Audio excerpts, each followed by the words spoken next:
the bomb squad.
Hello, everyone, and welcome back to the AAL. The finals are today. It's going to be an exciting day, and I'm here with Molly. Hello.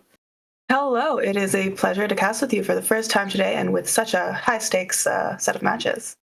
Yeah, for sure. Is there anything you're excited to see for the finals? Oh, I mean, I feel like lately when I've been watching TFT, it's just been a lot of that super fan package, especially with those two costs. But when Mm. people are taking big risks in final games, I really want to see like two people go head to head with like a huge Heartsteel loss streaks. So we'll see how that Yeah, goes. yeah. Huge Heartsteel cash outs are always fun to watch. So we'll see if we'll see if we see any today, which could be exciting. What about you? Do you have a certain bias for a specific comp or maybe even a specific player? Oh, well, low key rooting for that Decker guy. He is a fellow caster of ours, so I hope he does well, but regardless, I don't know if there's anything particular I want to see. I just like seeing players do fun things, take the egg or just play something that isn't like meta and like doing well with it. I just like to see weird, strange things. Yeah, over multiple games, I'm actually really interested, especially in like Diamond League games like this, to see improvement. I feel like there's just when you have players that have a lot of room for improvement, you kind of start like rooting for them when you see like maybe something that doesn't go so well or mistake, and then you see them like pop off the next game. It's Yeah, no, always super impressive. I would absolutely agree with that too. I feel like Diamond players definitely take more risks, and I'm excited to see what kind of risks we see today.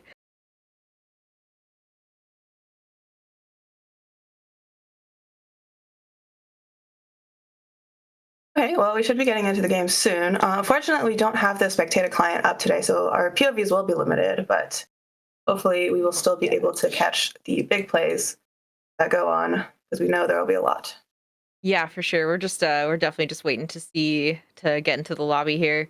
Um, but yeah, like uh very excited to see what players come out with. Like I said, I feel like Diamond players take a lot of risks. As someone who's stuck in platinum right now, I definitely take more risks than I should in my games. But sometimes it pays out, sometimes it doesn't. Sometimes you go eighth like four times in a row. That's okay. I've noticed that actually, like half these players have reached masters the Mhm. set, so that's like super impressive. I always love like seeing because that's like the first major hurdle for any like player that's looking to improve that like tiny like jump from diamond and below to masters. And then I feel like that's when you start getting cocky and you actually start taking more risks because well, if you're a zero LP, nothing Yeah, to you lose, can't right? go lower. Exactly. Mhm.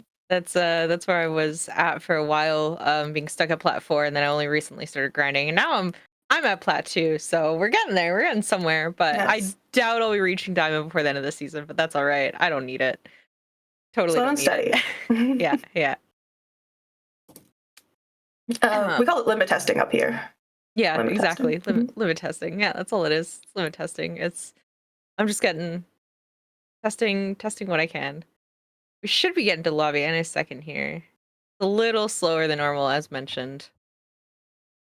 Yeah, big thanks to the production team that's trying to ensure this goes as smoothly as possible for us. Hmm. Yeah, shout out to Tristan and Lawrence trying to figure shit out while they're off doing other things today. So that was fun. Mhm. And our lovely camera crew, including Sorie. Yeah, everybody else as well. Big shout out. Big shout out to everybody involved who's making things go somewhat smoothly, although we're still not in the lobby, so you know, the league is just Sure, getting let's more let's dog. let's start the game right now. You and me, 1v1. Let's go. That'll be entertaining. One time I went to like an in-person tournament. It was like pretty casual. Uh, and we didn't know we had to. I mean, it should have been obvious that we had to bring our own devices, but some people didn't. And so they're like, Oh. "Oh, okay, time to load up the game on your phone."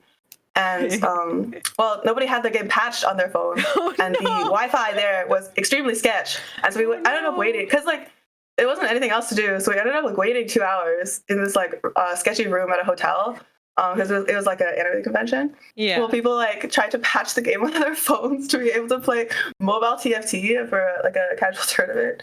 Yeah.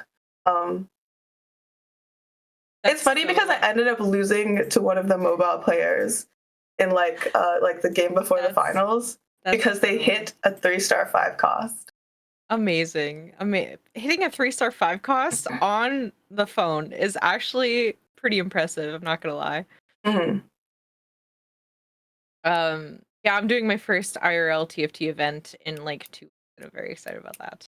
That sounds fun. Where is that going to be located? It'll be Toronto TFT. Oh The wait, little for real? Are you Canadian? Yeah. Yeah. Oh, I will Are see you there actually. Yeah, Oh! I go to Aegis connecting Waterloo. people together. Yeah, Who would yeah. have thought? Who would have thought? Yeah, I'm casting. I'm casting for that. Wait, I'm casting too. Holy. Oh, hell yeah. Okay, this is our trial run. Okay, this is our trial run. Oh, trial run, yeah. No, we shouldn't say that. This is the real deal. I'm actually from Manitoba. For all of those who didn't know, I am Canadian. I am from Manitoba, but I'm flying out for Toronto TFT.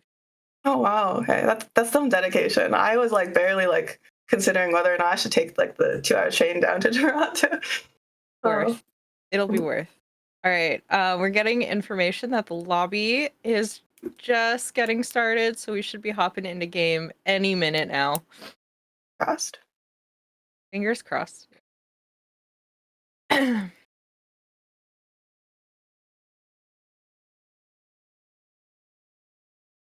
Reflecting on the set as a whole, do you what's your feel on set 10 compared to the other ones? If the other ones that you have played, I've been playing on and off since beta, and then more consistently since 8.5.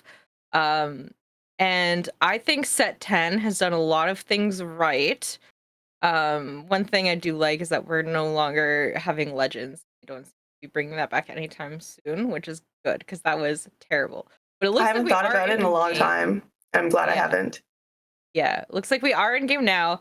We got Radiant Blessings. So once players start hitting 40 HP, we'll be seeing some little blessings for that. I love the stim pack. Although sometimes I forget about it and I'm like, oh, what is this? And yeah, I'm glad we'll be able to give a 10 a cool send off with this finals.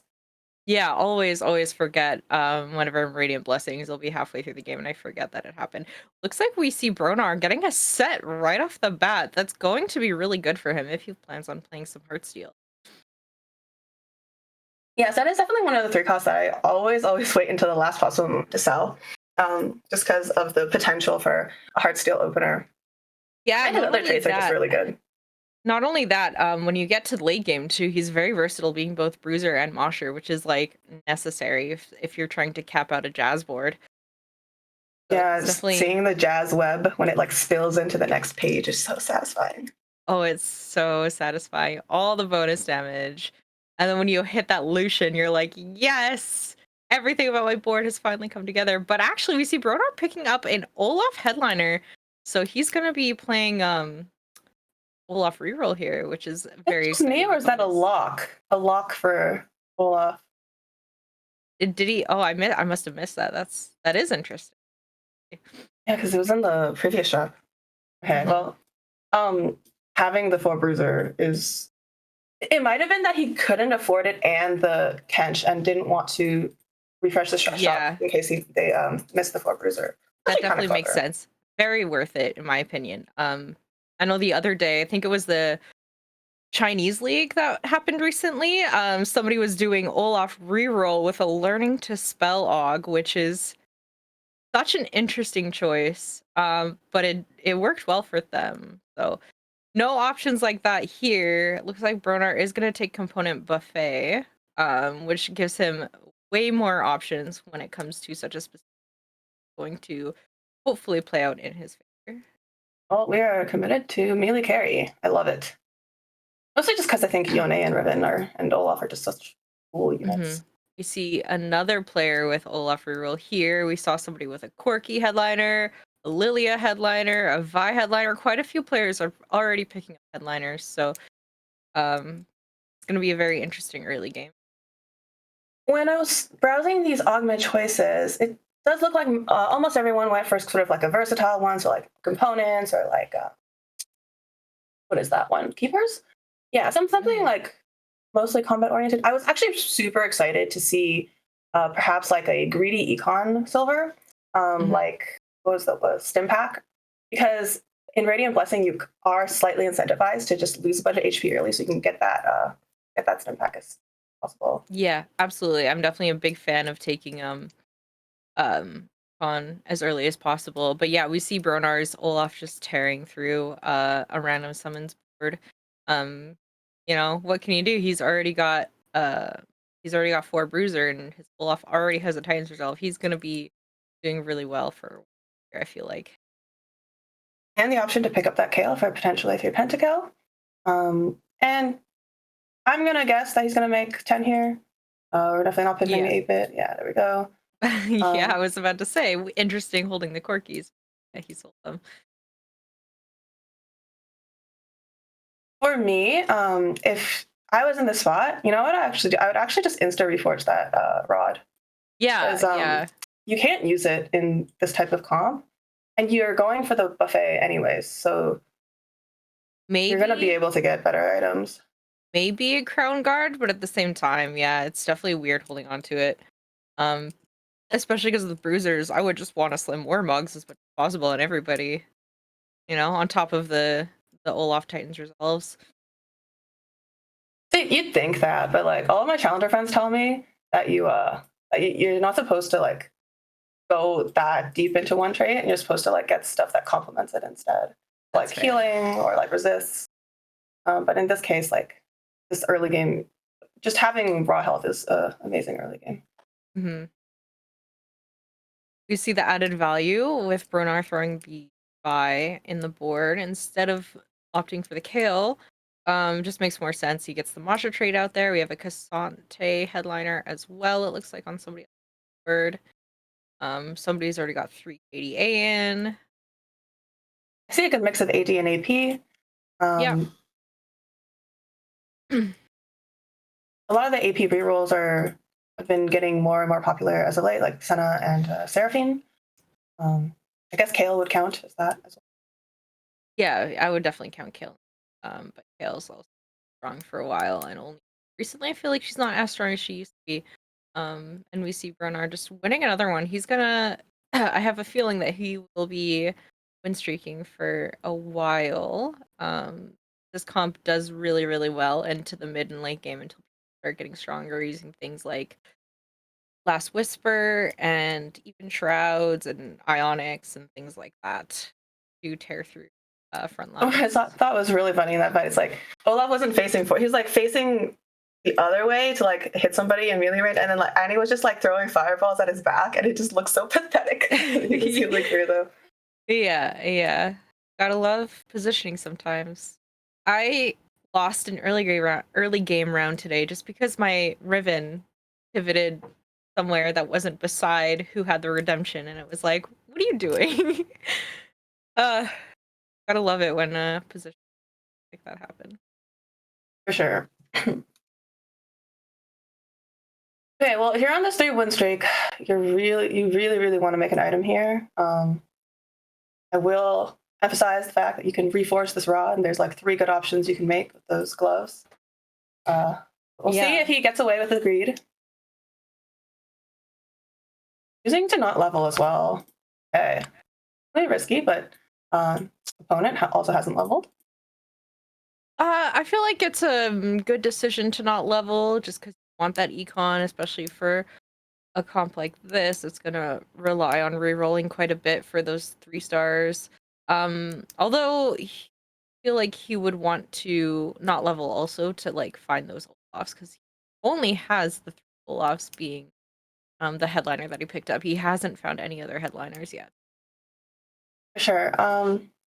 With the headliner mechanic, like it's hard to count the number of units you have, but my personal rule is like if I don't have like 6 already of a 1 cost, and I really am not looking forward to having to roll on 4 and 5 for 6 of them if I already have the headliner.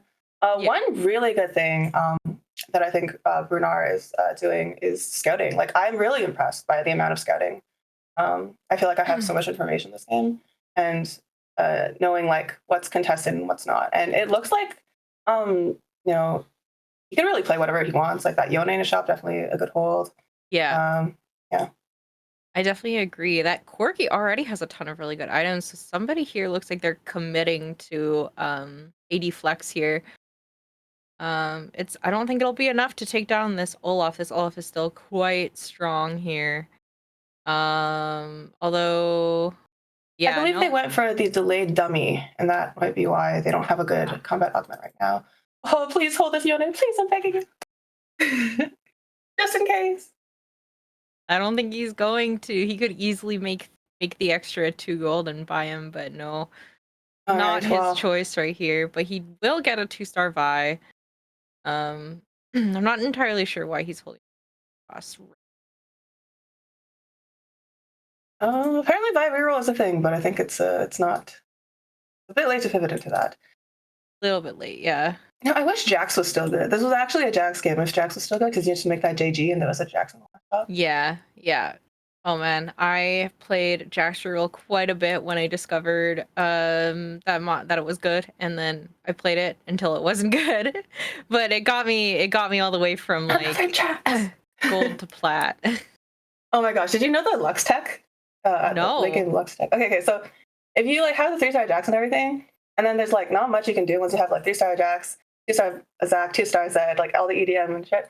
So like what you do is you 3-star Lux, you give her another full set of AP items, and if late game, your Jax can't jump onto their carry, at the last second, you swap your Oh. EDM to Lux and then put her in the other corner so she can snipe the carry. And they'll Oh, never that's see it coming. crazy. I did not know that tech. I only just recently found out that she targets the cornered units. So all right, we're on to that Decker's board now here. Looking like he's got a pretty solid setup with um a blitz with a Warmogs already with a Seraphine in the backline. Actually going up against Bronar for this one. Um Playing looks like Seraphine has a Shojin and a red buff. The red buff is an interesting choice for an AP carry, but she's probably not staying on this board if I had to guess. Right, that's probably going to be a pivot into Twisted Fate, I'm guessing. But it's kind of like an old school build. Usually people want to go Oh. like Morello's these days. It's a little bit better. Okay, this Olaf is still tearing these boards up. And That the QSS Q definitely making a difference. yeah, I was just about to mention that too. So there's that here. We do have Magic Wand as an option for Decker, which would be good, regardless if he's playing Disco. And he decides to re-roll and taking Raise the Tempo with already a 2-star Gragas. That's could be a good choice. So maybe his plans to play TF has gone off the rails, but not Yeah, only that, definitely he not already sure. You're like very committed to Spellweavers here. yeah, but he already had stuff on the bench ready to go for this, it looked like. Selling the Blitzcrank, putting the Lily on the board for the 3 KDA. And all he would need is just a couple more Spellweavers and good to go. He already That's had her. the Echo and the Seraphine, so it seemed like a good choice for him. No chosen either. So definitely committing to the sloth streak, which is not bad, especially because of the uh, portal. And with Young and Wild and Free, they're pretty much guaranteed to get like an Ari off the carousel if they want Yeah, absolutely. Just hope that he's able to get up a couple of placements this round so that he can actually make some valued use out of Young, Wild, and Free because it feels really bad having that augment and then going on a losing streak. So I hope the best for Decker in this spot. it. He's getting a free win off of the Heartsteel player, though. Nice. It Yeah, is a we do see. little sketchy to not have upgraded Seraphine at this stage, though. I don't think he can really keep up the. Yeah, no, definitely, probably not the tech, but I understand if like, because he needs that spellweaver value because he already committed to learn to spell. And we did see him go up a couple of placements, so already he's going to get value off of Young, Wild, and Free. Just as long as you're not at the bottom, you definitely do get a much better value from it. Going up against another KDA board here with the Nico, the 3-star Annie, already from Solanaris, which is going to be Interesting. quite strong. Yeah, I mean, this has been a pretty reliable comp throughout the set, but it looks like my prediction of having those 2-star rerolls was a little bit wrong this game because we got Annie and we got Nami 3 as the AP carries. Yeah, I feel like it's just like kind of in this situation, it may have been just to play what you hit for Solanaris. Unfortunately, we didn't really get to watch his board early on, but um, I would imagine you would only play a 1-star reroll if that hard if you did um hit that many Annies, and we do see that Decker being able to grab an Ari off the carousel right off the bat. So he is going Cast to for replace. Blessing. Called it. He is going to replace the Seraphine right away. If I had to guess.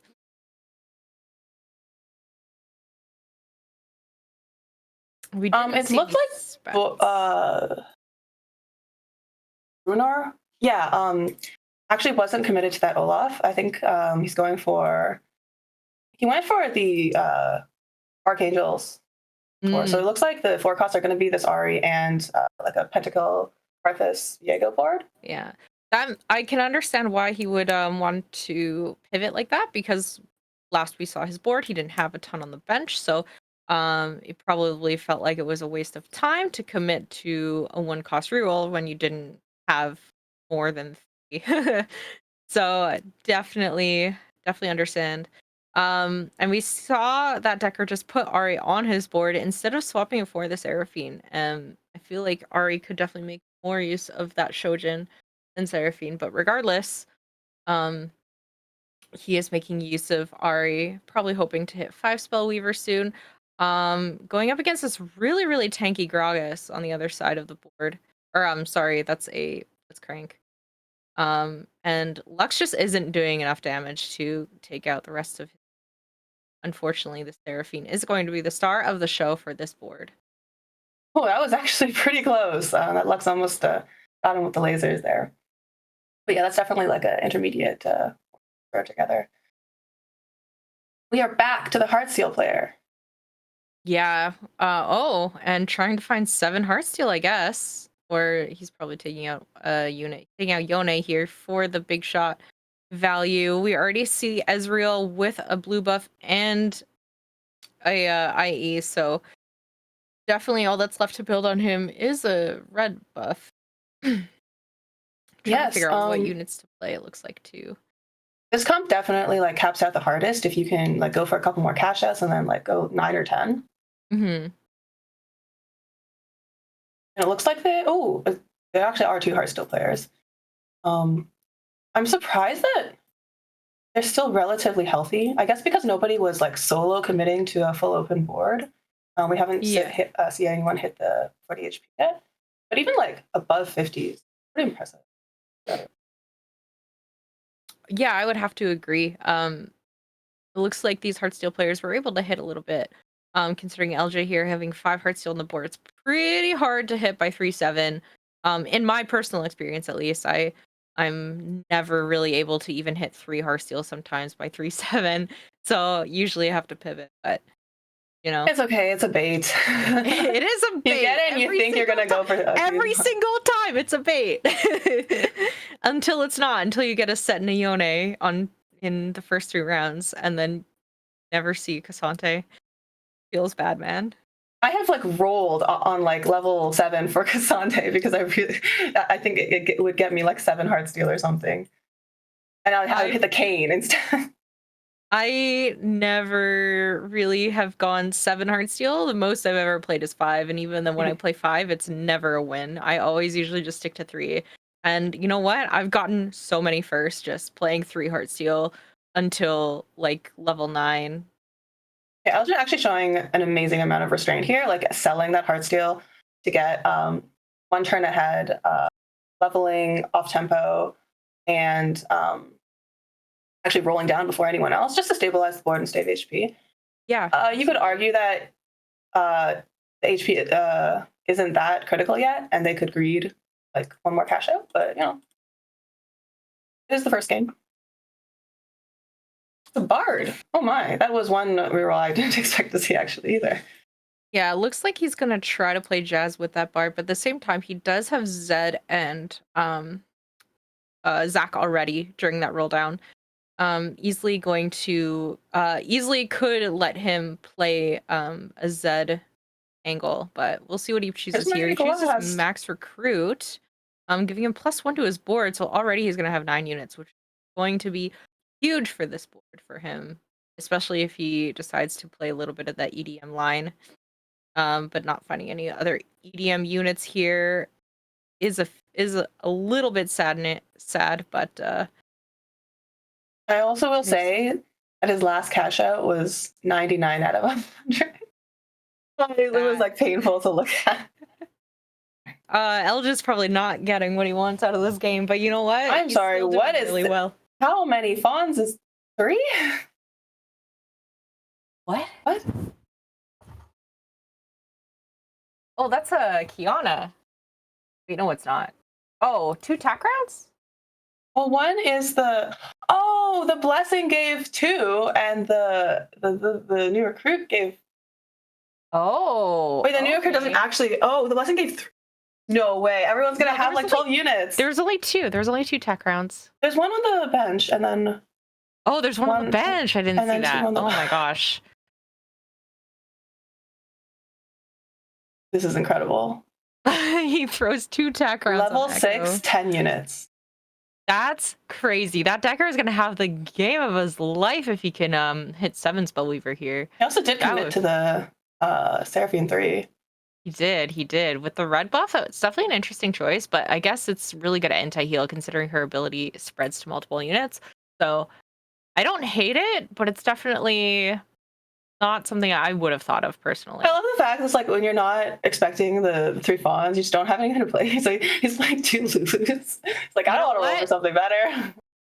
You know what though? That's the tech, right? We've been seeing a lot of Lulu reroll where most of the time the board just ends up with 2 Lulus on the bench. Although he doesn't have Twin Terror to make like extra value from having 2 on the board, it's still really good because it's giving the backline tons of attack speed, as you can see here. The Seraphine and this Ari are able to actually kill that Poppy that was destroying the rest of his board. So I love Hyper Pop. Like, you get mana. It definitely worked out for Decker having 2 Lulus on the board, because if it was just one, I don't think we would have seen the same result. And there is a Ziggs. Are you thinking about turning around? Oh, actually, no, the Sona Blade. It's 2 incredibly good 5 costs for this comp.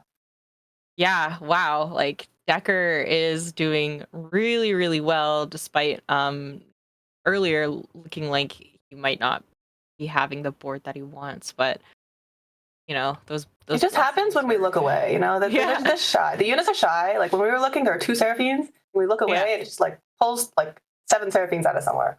Yeah, exactly. Yeah. We're also being told that Elja also has a 12 unit board, so we're gonna be seeing lots of units here. Whoever came into this game wanting to play Jazz, though, like, are they not just in the, loving their right? Perfect spot to be playing Jazz. Free endless. I wanna see a Jazz board by the end of this game. Throwing the Hodge and the Akali is a good choice. She does extremely well with tons of healing. So, yeah, we also see a Dragon's Claw and that Echo being able to keep him alive longer. Some true damage units. So of course you want to throw spread your items out just a little bit more. We do see somebody having 2 bards on their bench on their board here. But unfortunately, I believe that's from the hologram, but I don't think that that's particularly good value. It looks like they're getting destroyed by a vertical KD anymore. Yeah. Bard technically does scale infinitely, but I don't know if we'll be able to see them survive that long. Yeah, there's not really much Decker can do here, so we're just looking at a board. All he wants to add now is that 7 Spellweaver, but he's only got 8 gold, so not really in a position where he wants to roll, but he also might be on a win streak with this. So yeah, there's not too much you can do to improve this board at this point. Like, I don't think he's in a spot to roll for 3 stars, aside from what he already has. I guess the only thing you can do is really go up and try to find like Ziggs and Sona 2. Yeah. Yeah, I would say swapping out the Kennen for a Kiana late game would obviously be probably what he's thinking of doing, but you have to hit the Kiana before you can do that. And if Kiana's holding an item, that gives him extra chances to find extra items for those Lulus, for that Sona, for I don't know if Ari had 3 items. But the front line is definitely a limiting factor for late game, especially because like you don't have many like tanks, yeah. yeah, the items are pretty spread. You know, one other really good synergy you could have with this blessing is cybernetic bulk, because you can use the crowns as free bulk value. Yeah, that or binary airdrop would be a good one too. Yeah.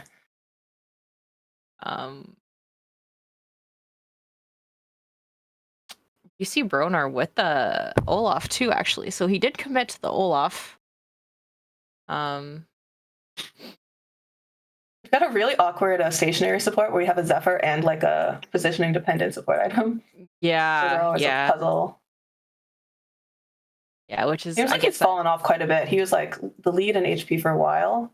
Yeah, we saw him push to level 8 here. Got 9 units on the board. I think it might have been because this is the first Karthus he's hit. Yeah. Oh, and there's the Karthus too. He still needs more units on the board here, but you can see I don't think he quite knows exactly what to put on the board. He's putting on the 2. Oh no, the curse of the fawns. Wanting to buy the poppy, not having enough gold here, but yeah. This is quite the first game. Definitely seeing I would be so dizzy with these items as well. I would. No, what script? Reforge a fawn. Reforge it all. Yeah, Bronar's probably not doing as well as he expected, but you know, like I was gonna say, with that many attack crowns, I too would probably end up going dizzy. So we see him hitting the 2-star Viego. Oh, we don't have that block. No. Okay, I was actually like so invested in that board because we got the Titans on the I definitely wanted to see if he was going to use that Reforger, but it is unfortunate. We do switch back to that Decker because of these stinking ads. If only they didn't. With the dummies and the fawns for everyone, I feel like these boards are just going to get so chaotic. I am not going to be able to follow these fights at all. So yeah, going up against Bronar, good timing. We do see that Ez got a Thieves Glove and that Viego got 2 Titans Resolves there. So maybe it's enough, but he's also going up against that Decker, which, as we were talking about previously, has a really strong board. But because there's not really a ton of frontline, this Olaf actually might be able to win out. Depending on how much damage that he did manage to stack up that gargantuan. Oh, that was so close. He's alive. So that 1 HP? Close. 1 HP, yeah. Oh no. In there. Oh yeah, 1 HP, and then we do see can't read that name. Pixel King. Pixel King going out first for the first game. Playing a single Evelyn for 7 KDA Sunspell Weaver. Nice. I mean, it actually is good that like you hold those 1 costs, because sometimes you just don't know what to play, but a 1 cost will like spike your board. I kind of feel bad for the Evelyn not being able to have anywhere to stand though. We have so many units. Spots, yeah. And yeah, we do see once again that Decker's board is doing quite well, but not quite able to hold up to not only this itemized 3-star Annie, but the Thieves Gloves with Lucky Gloves on the Ari being able to take them out. So, and we see a Thieves Glove on Echo on the other board as well. So getting some good items there to take out that Decker. Okay, there was a Kiana, like you mentioned. Looks like. Okay, I did not go for the Rage Blade on Sona will definitely be helpful. Probably the Rage Blade is going to be a better choice than the Hurricanes. Yeah, for sure. The key to winning out these late games is to have multiple carries because everyone's going to have like so many units on their board. Yeah, exactly. Especially with how many attack rounds everybody got here for this. We did see Atomic go out second, taking a 7th here. Bronar still made it another round, so that's exciting. doing what you can to turn an 8th into a 6th or a 5th, you know? Sometimes you just have games like that. I was just still playing Heartsteel. Respect. I still play 5 Heartsteel. And on a win streak. Respect. You know what? Sometimes my Heartsteel games go like that too. So, you know, this is definitely a board that I like to play a lot. We do see him with the Jazz, with a lot of options here. Still missing, it looks like a Yorick or an Alawi on his board if he's going that route. But going up against hold all these Solanaris, traits. going up against Solanaris, who had the 3-star Annie and has the lucky gloves. Ezreal's ulting right off the bat, taking out a lot of units on Solanaris's board. Set's still alive with that even shroud and easily takes it down. Yeah, I don't think anyone's going to be able to outcap this. You still got max econ as well on fast track to 10 if the game even lasts that long. Yeah, definitely. As he does have a York on the bench actually. I didn't even see that from last. He just doesn't actually give more traits at the moment. No, that is. I guess if he has Guardian Thresh, yeah. Which I've been told that Thresh is actually one of the worst headliners. Is that true? It is less value to fit, I would say. Because usually when you're playing country, for example, like you don't want country chosen Thresh because when you're playing country, you want the 3-star, 3 cost. Yeah. Kind of ways. But then when you're playing like 4 cost and 5 cost, it's kind of like you don't want the country because then you're not playing country. And then if you get the Guardian, it's not a great trait unless you're going for Jazz, in which case you just want to just get it in with York instead. Yeah. It's complicated, but it's good for now. Yeah, we do see Elja also taking out another board with ease. He really played this well, getting some big early cash outs, getting that blessing as soon as he got rolling right before he got the blessing, giving him some value, and then the blessing being able to add on to everything. The 2-star, I feel like the Garen is a little awkward with this comp here, but you know, maybe he just didn't hit a better Sentinel. It's just the Jazz because it's with Caitlyn and with yeah, I saw the Caitlyn. I realized it's giving him 2 different ones there. So like the upgraded version would literally just be Echo Kiana. Yeah, probably.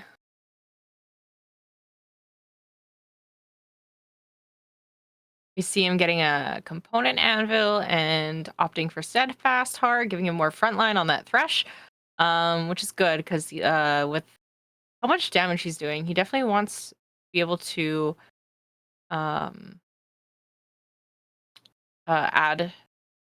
to that front line so that his back line just lives a little bit longer. We do see him leveling, pushing to level 9, hitting a 2-star Poppy, putting the Poppy in for the Cassante, putting that Yorick in. That's giving him 3 Mosher. The upgraded version here. Yeah, I mean, I think he could just say AFK at this point, but he probably could. Like his Ezreal's doing really well. Although actually, his board's not doing too well against.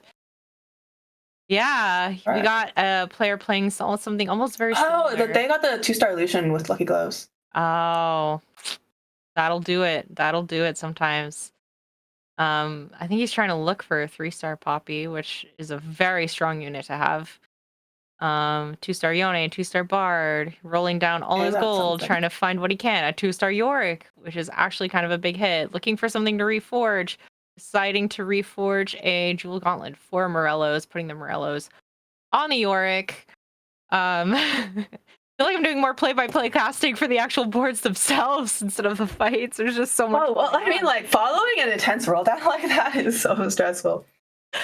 Going up against a random summon who had that crazy spell I can't talk. Spellweavers has a Ziggs on the board. That's Sona too.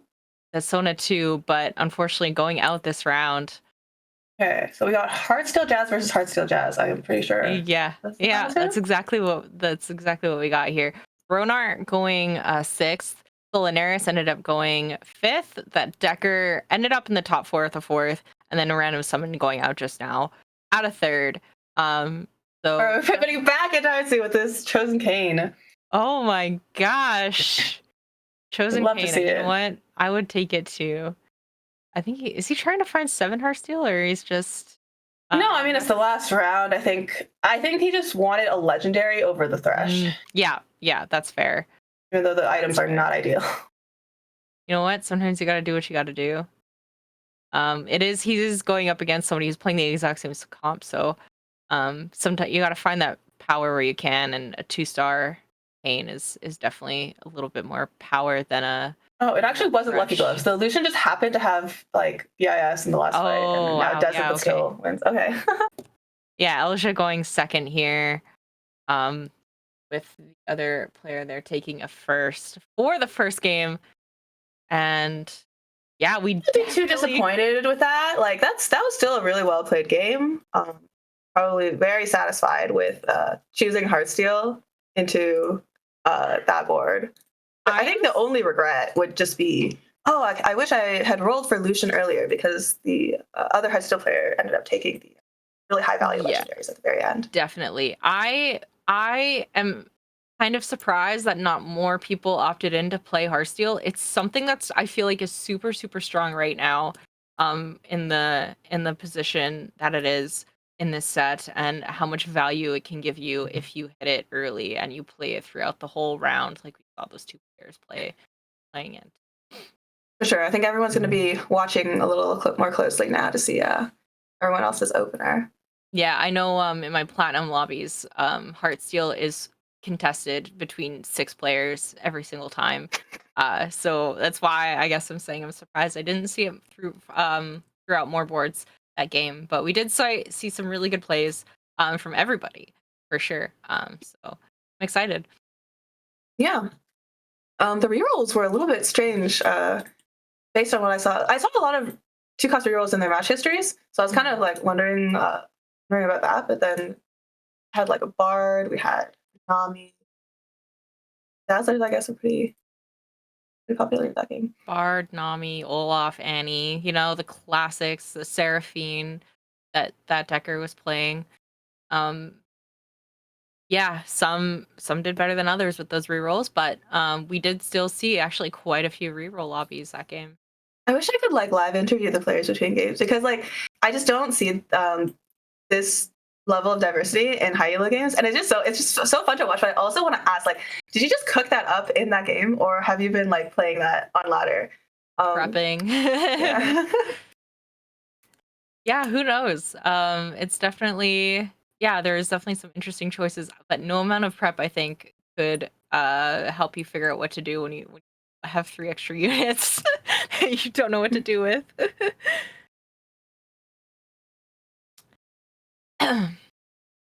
So yeah, I don't know. Like, oh, that was quite the blessing out of all the blessings there could be. 3 And there were like backgrounds. 2 new recruits, so they got +4 units. Absolutely insane. But as we saw, those jazz boards really were able to cap out because they were, you know, the top 2 of the final game here. Yeah, I mean, I think it is a bit overtuned because there was that meta like where everyone was just going fast 9 to play some variation of that, and it was definitely overtuned back then. But I think in terms of what I really liked from this set was the jazz trait. That's definitely one of the highlights. There used to be a trait, an augment called Stand United that basically did that, but having it be a trait, it just, you get to play around it more. It's like, do I actually want to invest in these units? And if so, like, what units do I play, rather than just having it be something in the background? It's definitely a little bit more more commitment to play the units, I feel like. Let's take a little break here before we hop into the next game. Yeah, sure.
All right, and we're back again for the second game of the first block.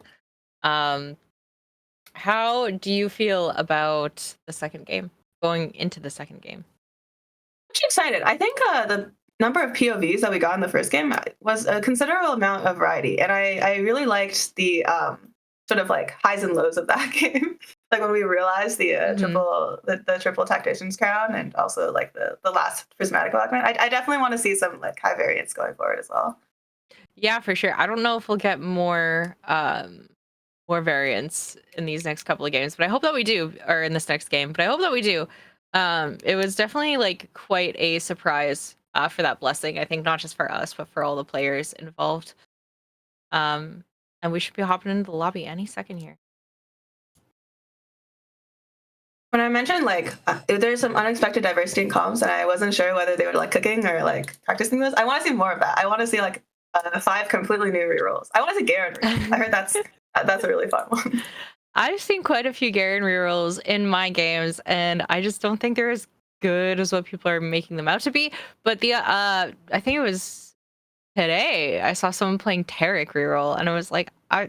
Why are you playing Tarek reroll? Because he's fabulous. But you know, he beat me, so it is what it is. We see component anvils being taken here, so starting off with 2 component anvils for all the players, which I really like this pull portal. I feel like it gives me a lot of control on what I want to play for a game. Uh, Yeah, it's pretty Definitely. consistent.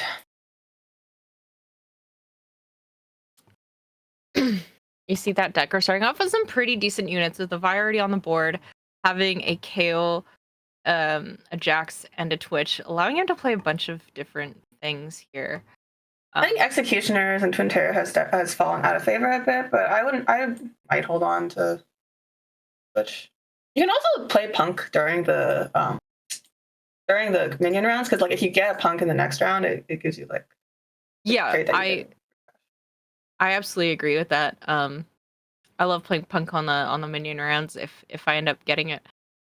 We seem picking up that Annie, so looking maybe for a pentakill board here, um possibly hoping to get Twin Terrors with that Annie and the Twitch there could good option as well. We have so many like available options based on these shops, but no clear upgrades, no clear direction, and the KDA Evelyn is not a good one to see in his shop. I would Yeah. be a little anxious, but we're hoping for a good 2-1 shop, I guess. Not only that, the items aren't really giving him a clear direction on what to play here either. Um a tier, a cloak, and a chainmail. Not really, not really sure what to do with those. I Okay, would wait, salvage probably. is actually kind of good, but I was about to say I would take salvage in this situation, but he yeah, ended up taking you frequent can just pop those flyer. anvils and make everything. Yeah. Taking frequent flyer, hitting the quirky headliner, putting the Garen on the board, so he looks like he might commit to 8-bit. That quirky is an 8-bit quirky as well. Making the Shojin on quirky. Um, Okay, so not we're a going for a reroll, but I'm not sure. Okay, I think the Okorki is just holding items. I think we're going to go for some sort of AP carry again. The idea, at Yeah, least. I would think so, especially because it's a Shojin and not like a Bloodthirster that he could have made or something. Um, so The yeah, two and cannons are again, just like the posse. It's like the 8-bit, and then the two cannons are just like that's some. that's not a bad tech though, because you'll get double the stunning power if they're able to actually get a cast off. One cannon died right away, but this one it will be able to stun the front line here. Garen with that gargoyles taking a lot of damage reduction, but also taking a lot of damage just because everybody is targeting him. And this Corgi with only a Shojin definitely does not have enough damage to kill out more than 1 unit. So I mean, we it do would be see, an ideal loss if it was if it managed to kill those two frontliners, but it just was barely not enough. yeah, sliver of health left on them, but unfortunately, it is what it is. You see another Okay, Garen in his shop here, which is good. the 2 bars is interesting. I'd probably hold on to those 2 bars. You never know. I don't think it's a bad idea. Again, he's got no really clear direction on what he's doing. He could easily pivot completely off of 8-bit later on too. Like didn't even get another Sentinel or anything. Like no Lilia to give that Garen some extra tankiness. Like very unlucky start here. Personally, I probably would have grabbed that Amumu and thrown him on instead of the Cannons because I feel like he is a good tank to have. But Yeah, I mean, it's a bit awkward because you're in a spot where you didn't have a great econ opener. You took a sort of more or less an econ augment, but you're not actually getting value out of it. And then you're holding a bunch of pairs and not actually upgrading anything. And so you're poor as well. It's just, I hate being in this spot. yeah, definitely. This is definitely one of the worst spots to be in. But I have faith that Decker can turn it around. He did get fourth in the last game, so there's there is faith for him. Yeah, was it the 1 HP and a Dream fourth? Oh no, that was that was Bronor, but he ended up going. Oh, wait a minute. Oh, and we have 2 upgrades here. So not as unlucky as we thought he was. Selling the Corki Headliner, putting the Shojin on the Bard, probably opting in for Bard reroll this far in. No other synergies other than 8-bit still on the board. But it is stronger for sure. Like it is much stronger than the previous board, but it is very not awkward. By much. Not it is very awkward to commit this gold into the Bard, but not have a headliner Bard. We have 3 wait, 3 Cassantes on the opposing board. That's an interesting way to play Heartsteel. Garen doesn't seem to really care about their damage. And we've got some items on the bench as well. All right. They're cooking. I think they're cooking. They're probably cooking something. You know, maybe there's a bug in the game where you have 3 Cassantes. It like counts as 3 separate Heartsteals, and they're like secretly like farming Heartsteel losses without us knowing. Like that's the only like rationale I can come up with in my head for that. Yeah, that is interesting, definitely. But we'll have to keep an eye on that one because I wanna see what that player is cooking up for sure.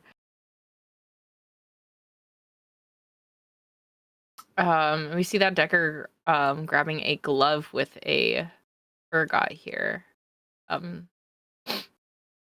Scouting some boards, which like we talked about last game, always really good to do. Looks like we were seeing a lot of AD a lot of AD flex again. So that Decker deciding to play an AP comp once again, that means there's going to be a little bit more room for him to hit what he needs to hit, which is always good when you're, which is why it's good to scout to figure out if you're going to be contesting against anybody or not.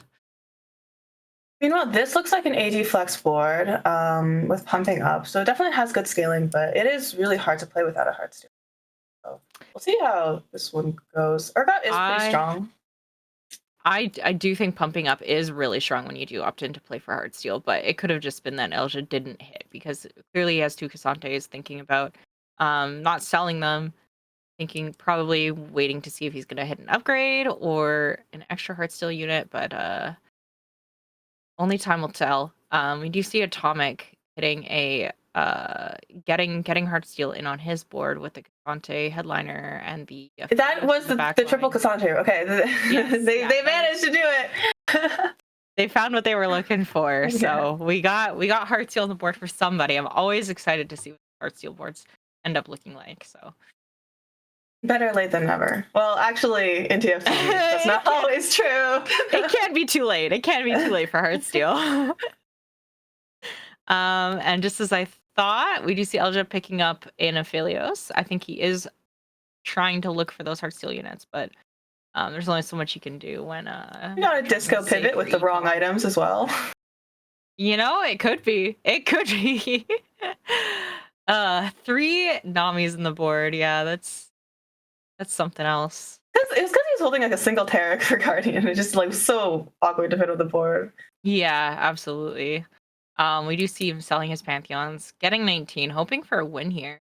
Very well could be against that Decker who had the Bard now with a Jeweled Gauntlet and a Shojin, so he'll be able to do a little bit extra damage here. I don't. This is gonna be close. I feel like.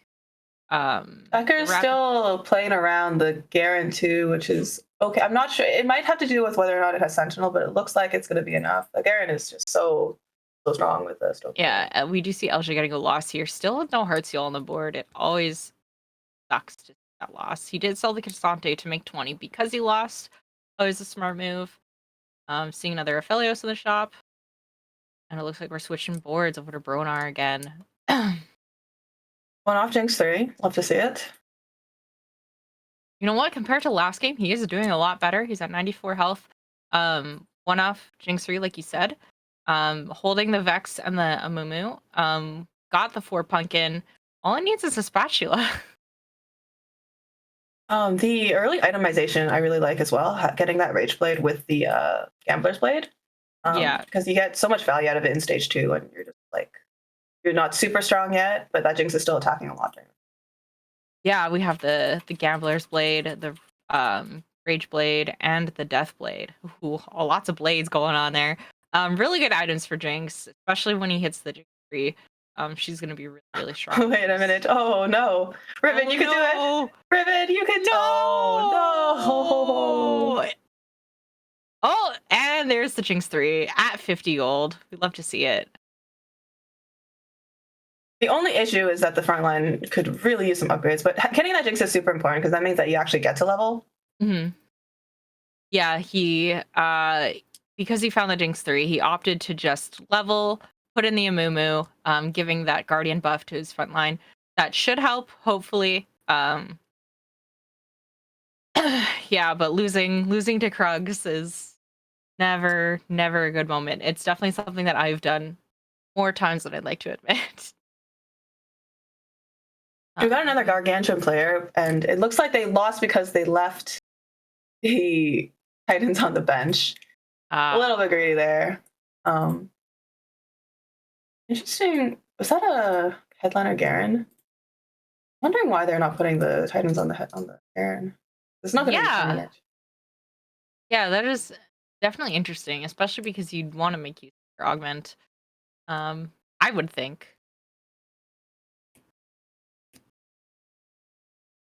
But who knows? Maybe these players are cooking up something. We have our augment choices: Infusion, Capricious Forge, and Cybernetic Bulk. Rerolling. Okay. Heavy Interesting. hitters be really good here. Rerolling Infusion for that heavy hitters. Yeah, you definitely can't use Infusion in a punk comp. Definitely not. Rerolling the other options and deciding on heavy hitters, which is, I think we all saw that coming.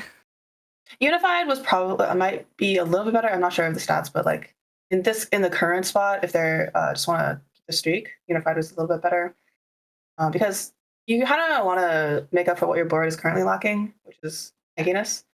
Yeah. Oh, it's so great. I like personally, I would just be like I would be leveling and rolling here. The econ is a little bit greedy when you have a 4 streak and a Pantheon pair, but it's okay. It's okay. I think Runar is just really confident. Really I think with a Jinx 3, he can afford to hold on to that eco. He can afford to hold on to his economy. And we won't get to see the results of this fight, but we could just make up. We could just make up who wins. Bronor totally lost. Oh my god. Yeah. Just kidding. Okay, he lost, but you know what? I bet Jinx farmed like 10 gold, so it's all good. Yeah, it's all good. We did see her farming quite a bit of gold there. He probably did win if I had to guess.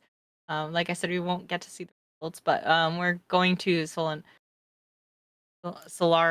oh god, I can't say some of these players' names, I swear. Solanaris. Like Solaris, yeah. But Solanaris, yeah. Yeah. Okay. You got it. That is we how got a Caitlyn. I just forgot.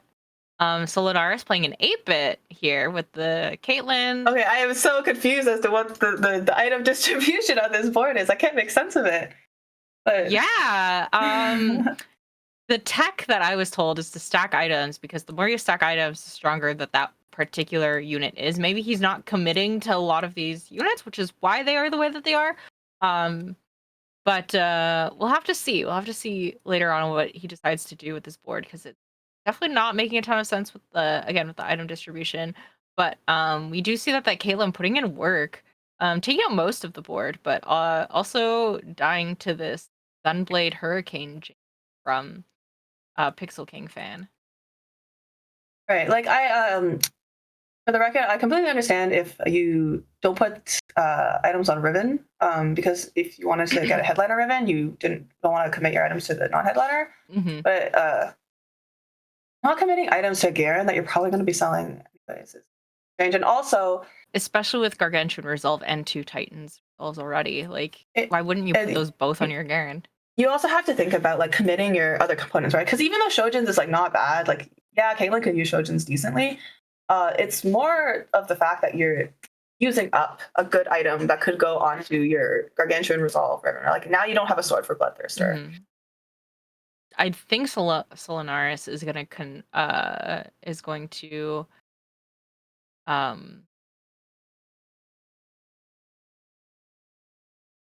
oh my god, I don't know why I can't think of words today. Is committing the word I was thinking of. I think it looks like Solanaris is going to commit to 8-bit here with that spat that they were able to grab off Carousel. So probably looking to go 6 8-bit, but that For sure. I mean, it caps out really, really high if they can get a bow and Riven items and Caitlyn items. But it's just the item situation is very, very awkward. Yes, definitely awkward. Clearly will not be keeping. I feel like they won't be keeping the Yone, but maybe they will if they're looking for a Riven headliner specifically. But they already have the Garen headliner, so again, it's just quite a confusing board. Taking a loss to Elja, who's got a Urgot headliner with an Ari blue buff. So and is playing Heartsteel again with really good Ezreal items. Just the Heartsteel Whisperer. Definitely, Solanaris needs to do something to keep pace with the rest of the lobby because they are going to fall off if they don't re-roll or do something. We were talking about risk taking before, and this is just types in max speed. This is the risk taking playstyle. You just lose all of stage 3. You're down to like 20 HP, and you do one roll down, and you hope you hit literally everything, and then you never lose a round again. Yeah. So Solanaris did self-proclaim that they are greeting on purpose. So hopefully it works out for them. But yeah, as you said, planning on to lose all of stage 3, it looks like. But again, even losing to a Gnar 1 carry, oof. If they are able to hit that bow, they probably will start rolling down all their gold, looking for that Corki, looking for their upgrades. But definitely right now, that's not necessarily need to do, unless they were just for win streak. But at this point, they have such a loss streak. They just want to keep that econ, which is also totally understandable. We see him pushing a little bit of leveling until stopping at 50 gold. Selling the Garen. Probably praying for that Riven headliner.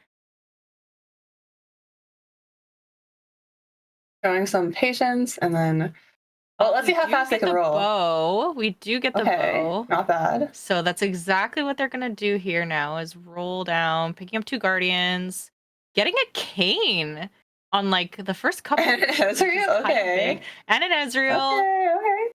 And we see the we do see the 8-bit Riven, not an Edgelord Riven, an 8-bit Riven, selling the Titans Resolve, picking it up, putting the 8-bit on Kayn, which I think is the smart idea. A Hajj as well on the Riven. Stopping at 11 gold, which I mean, if you're already 11, you might as well go to 0. You know what I mean? Selling. I can see the logic, but I think the key is that you have to know exactly what you're rolling for here, because you're not going to hit Riven 3, and you need to team planner. But okay, like I think some people could do this without team planner, but I would 100% have team planner during creep round, because you are at 5 out of 6 8-bit, and yeah, I would agree. Way you win is 6 out of 6. Yeah, and like there we didn't see him hitting that Corki. The Corki would have definitely chopped out his board there, in terms of like playing 8-bit, but hopefully he hits that Corki. But right now we're moving on to a random summons board. A random summon did tell us before the start of the games here, and he's hitting that Sona at level 7. Wow, crazy hit. Trying to find room for it, it looks like. A random summon did tell us that set 10 is his favorite set, and it's definitely the most that he's put hours in. So Hey, what better interested. to end it with a hyped tournament? Yeah, exactly. We do spreading out some items here. Um, we got all kinds of items on the Yasuo. We got crash test dummies. It looks like here as well. So he's trying to find the best placement for those. We Putting do have a Mage bit of a out. handshaky situation where one player did just take an 8-bit Riven, and now one player we have a Edgelord Yone, but they're both Yeah, kind of holding each other's units. We'll see if this is like actually committed to Yone because it didn't seem like wanted to sell the Yasuo to move items. yeah. We do see this beating that the Bard that we still see on Decker's board here. Yeah, with that Sona, that's quite the big hit for any Oh, I board really missed that really. Decker is still It's playing just Bard. I was like very curious as to what's going on there. yeah, still a Shojin, still a gauntlet on that Bard there. So I don't know if they're necessarily committed to it, but it's definitely something that Decker's still holding on to. So um, I would say this yeah, board is looking not so good. Just because, like, I mean, it's nice that you have like a headliner that can use your items, but you kind of still have a 2-star 1 cost holding 2 other yeah, good items.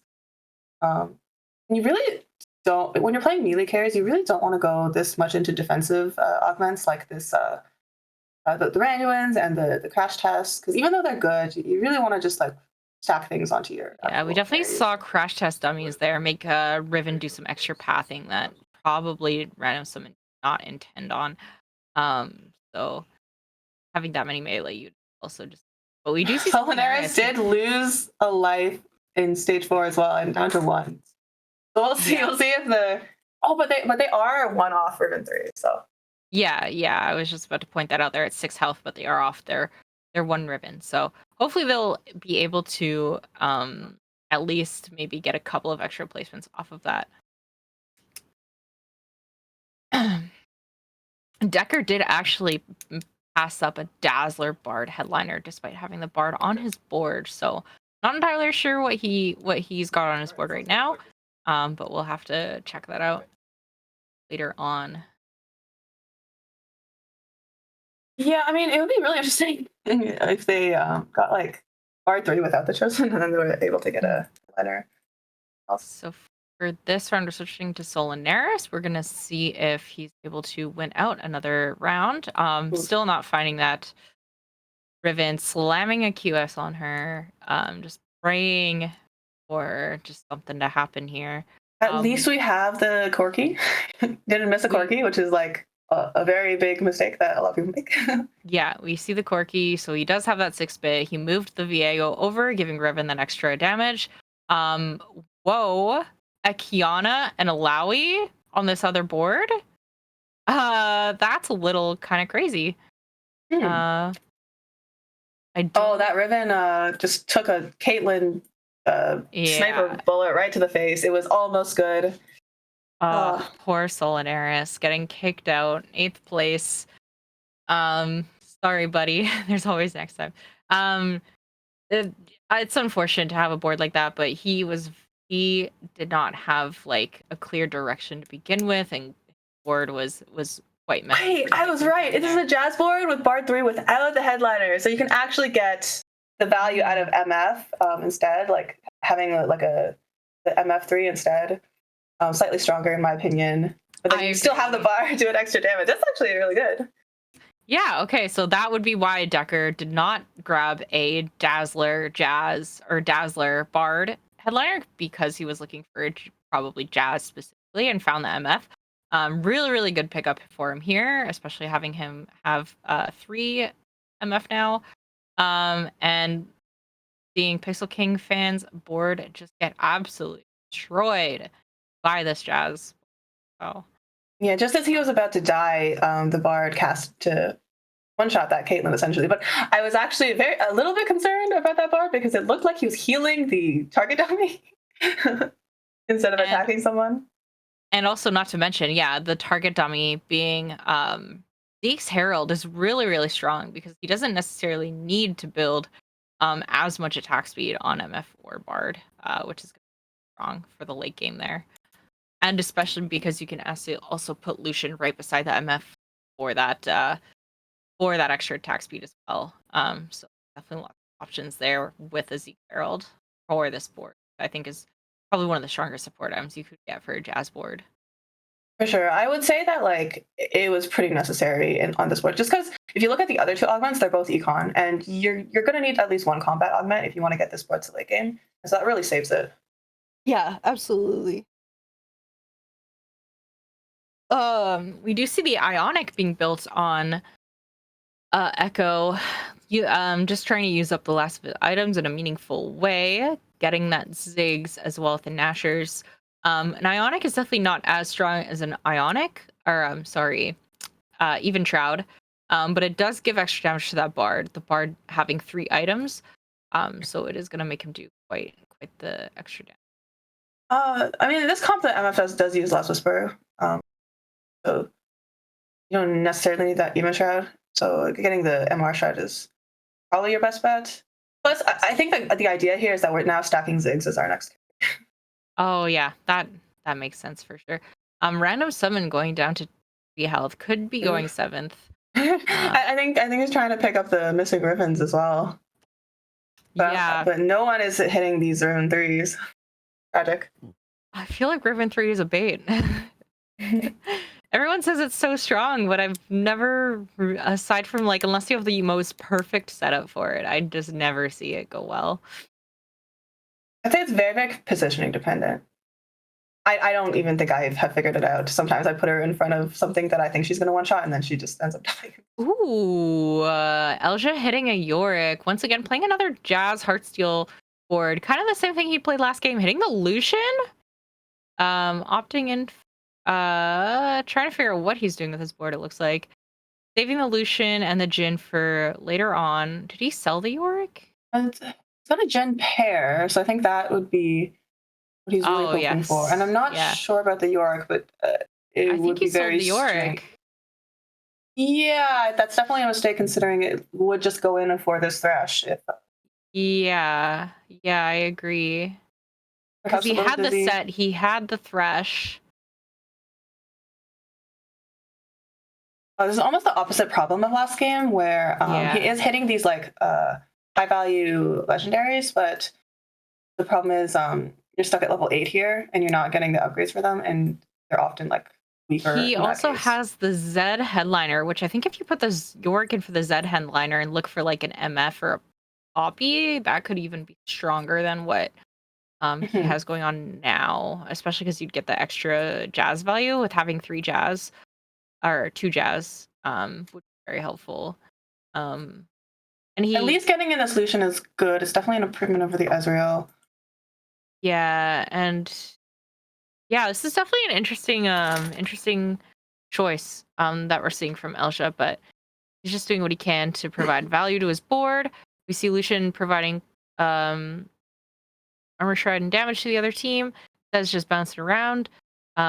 With that, that is a terrible way to lose by 1 unit and by 1 sniper off. That's so unfortunate. I thought he was going to win that. We do see Elja actually getting a third just because Random Summon got 7th, or not a third, sorry, 6th, because Random Summon lost more HP than he did, going 7th, and then Elja's at 6th place. So it is a punk spat. And Decker didn't take it? Sorry. Bronor, yeah. Interesting. No, he did. Okay. He did take it. Okay, I got mixed up who was playing what. That is. We haven't seen this board in a while, but he is solidly in the lead. The only problem with taking that punk spat is his Jinx is a rapid fire headliner, so he's gonna have to sell her to look for a different one, or just pray that another. I think you're very much allowed to just drop this Vi, right? Like it's not even a Vi 3. That's also true, but it looks like he wants to hold on to them. Yeah, for Guardian, I feel like could be really strong here too, but I think he might also be holding on to the Vi until he hits that Yorick. But we'll see what happens. This board being really strong, Pantheon having a lot of good items, being able to withstand any amount of damage is being thrown at him from Pixel King's board, who has um who had that Lucian in. And yeah, taking some health off of Pixel King here. Um King was the lobby Atomic, killer. He was killing Solanaris, Alja, and getting taken down eventually. yeah, yeah, for sure. Atomic hitting level 9 here at 2 health could be super strong for him. We'll have to see. We are in our top 5, so Atomic's just doing what he can at this point to stay in the top 4.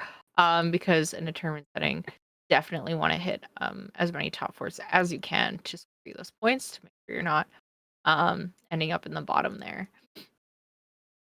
We do see Decker going up against, or sorry, Bronor going up against Decker, who had that Jazz in with the Ziggs.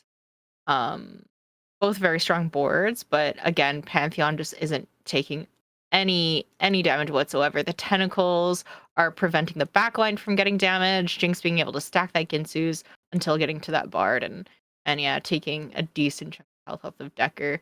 And we do see Atomic winning that round, so Bokias going 5th here, and Atomic actually landing that top 4. So good for him. And the 4 Guardian. Okay, usually this comp Yes. falls off late game, but with the heavy hitters, I think it actually is a play for first angle. Still keeping 5 Punk in the board. I'm not sure if he's aware he's doing that at this point. You gotta keep Vi and Jinx together. Their sister. I feel like the Alawi would definitely be stronger than the Vi, but you know, that's just me. He doesn't even have Mosher in, so it's not like he's got a reason to keep that Vi in. I don't know. Maybe he is hoping to see a Punk headliner, but it's so far in the game for that to, I feel like, show up. We got multiple good options 8. here. We can give a third item to Twitch or to Mumu. Looks like we're going to Mumu. I think it's a good choice.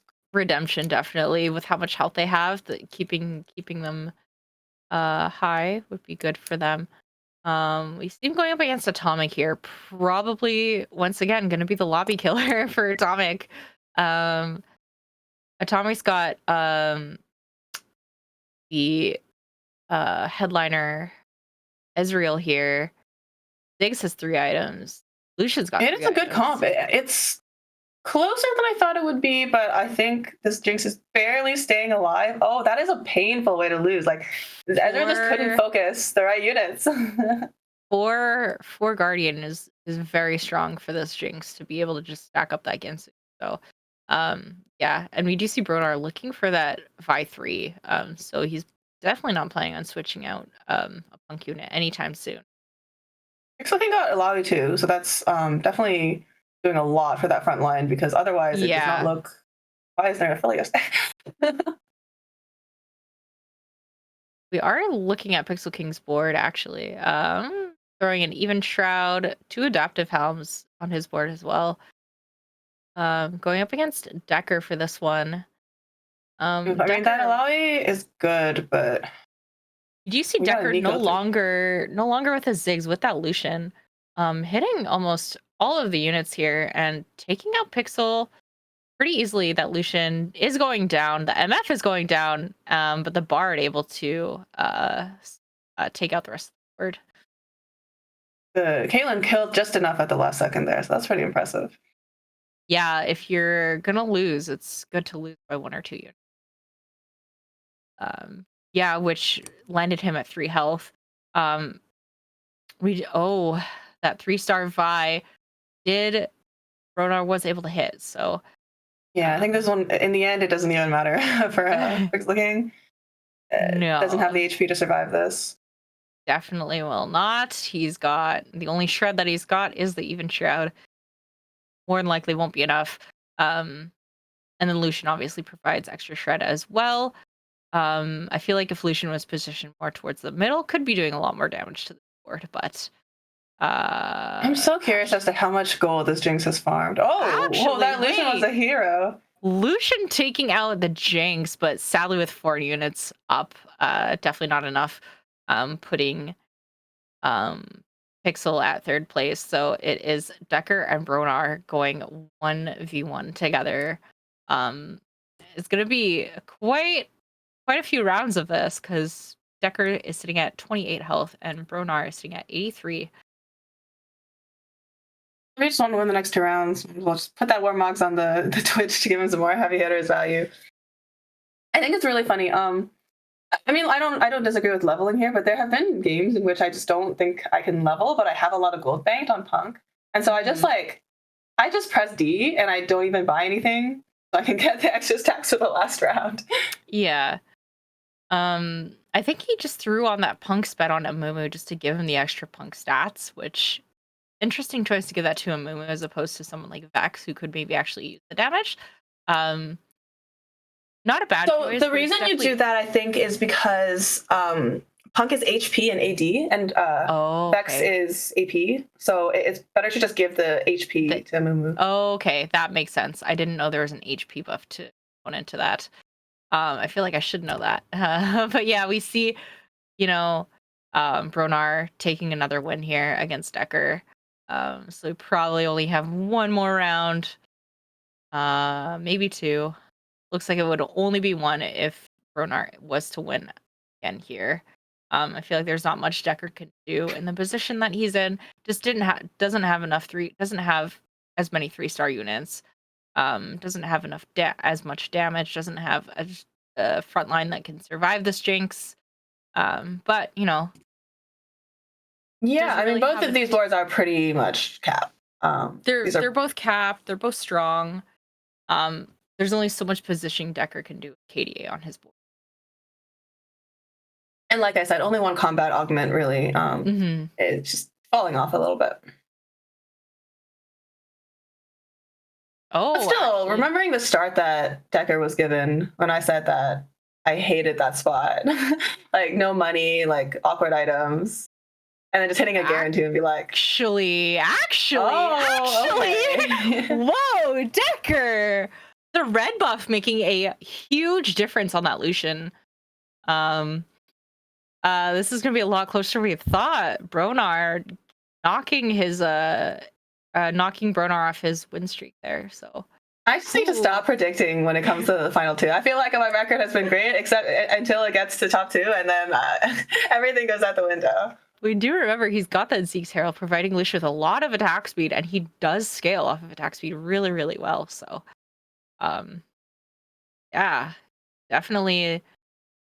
Although he can't change his position too much in the front line, changing that backline positioning definitely helped him a lot. We're switching to Decker's POV, putting that. Wait, this is actually a huge spike as well to get the Ziggs back in.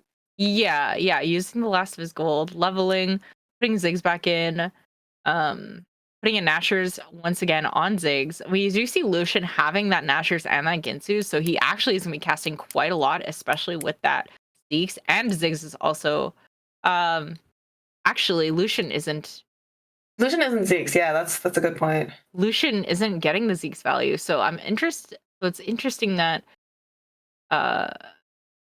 he beat Decker that last round, and it looks like he's going to beat him again. It's a question of whether or not this Lucian can snipe. Oh, and the AoE damage from the Jinx is not going down as fast this time, so it's going to be close.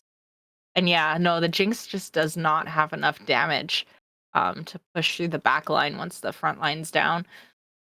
Yeah, something Bernard didn't do, but I think he should have, was he got a magnetic remover from that last PvE round, and he's still holding that Gambler's Blade on Jinx.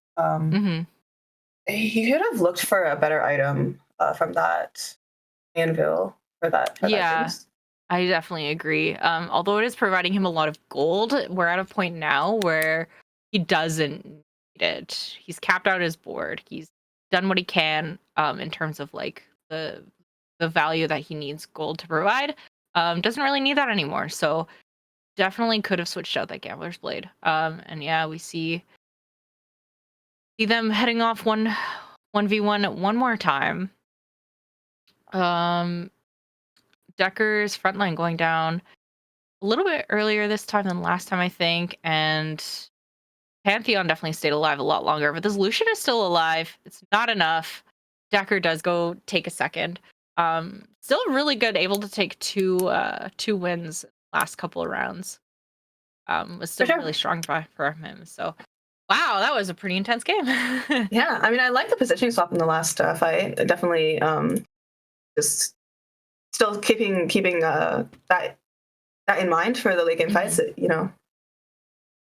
Absolutely. And we do see the points getting added here to the top 4 of the league here. So we have Flippy with 15 points, Focus at 12, Ends Justice at 12, and Archie at 11. So we do see the other lobby that we didn't unfortunately today doing super, super well compared to the lobbies that we're witnessing. But from the lobby that we were watching, we do see Focus and that Decker Elja going into the finals. Oh, are they? Do we have to wait till the next two round of games? Yes. Yes. Well, as the current standings are, Yeah, that's just what the ones with are, yeah. 10 plus points. Alja is managing to sneak in there despite the performance in the last game. It's just one of those like one hard steal. One really putting in a lot of work for him. Yeah. All right. Well, I am Quinn, and I was here with Molly casting for you for these first 2 games. I will be taking a break, but you'll see more of Molly after this. I believe we're both going to be back for the finals. Yes, yeah, for the last. Okay. Well, I hope the next 2 games are just as exciting as what we just casted. Yeah, for sure. I can't wait. See you later.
Hello, hello. We are back with the AAL, and while Quinn and Molly take a break, Sir Black P and Fiendfire here for you for the next two games. Fiendfire 2, very decisive games here, because after these two, half the players will be cut, will be gone, and then only the 8 finalists will remain.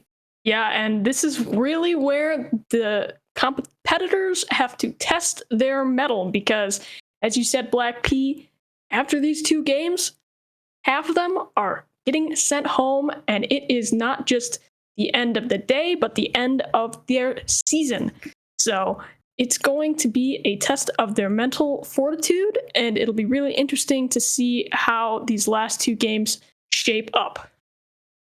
Let's see how these players will adapt. Some of them have shown some consistency, like Decker, our fellow caster here, who has managed to pull off a very good result with a second place on the last game, and also a fourth place before that on the first one. But we also have Focus, the only player who has managed to get himself a first place from the ones playing in Lobby B right now.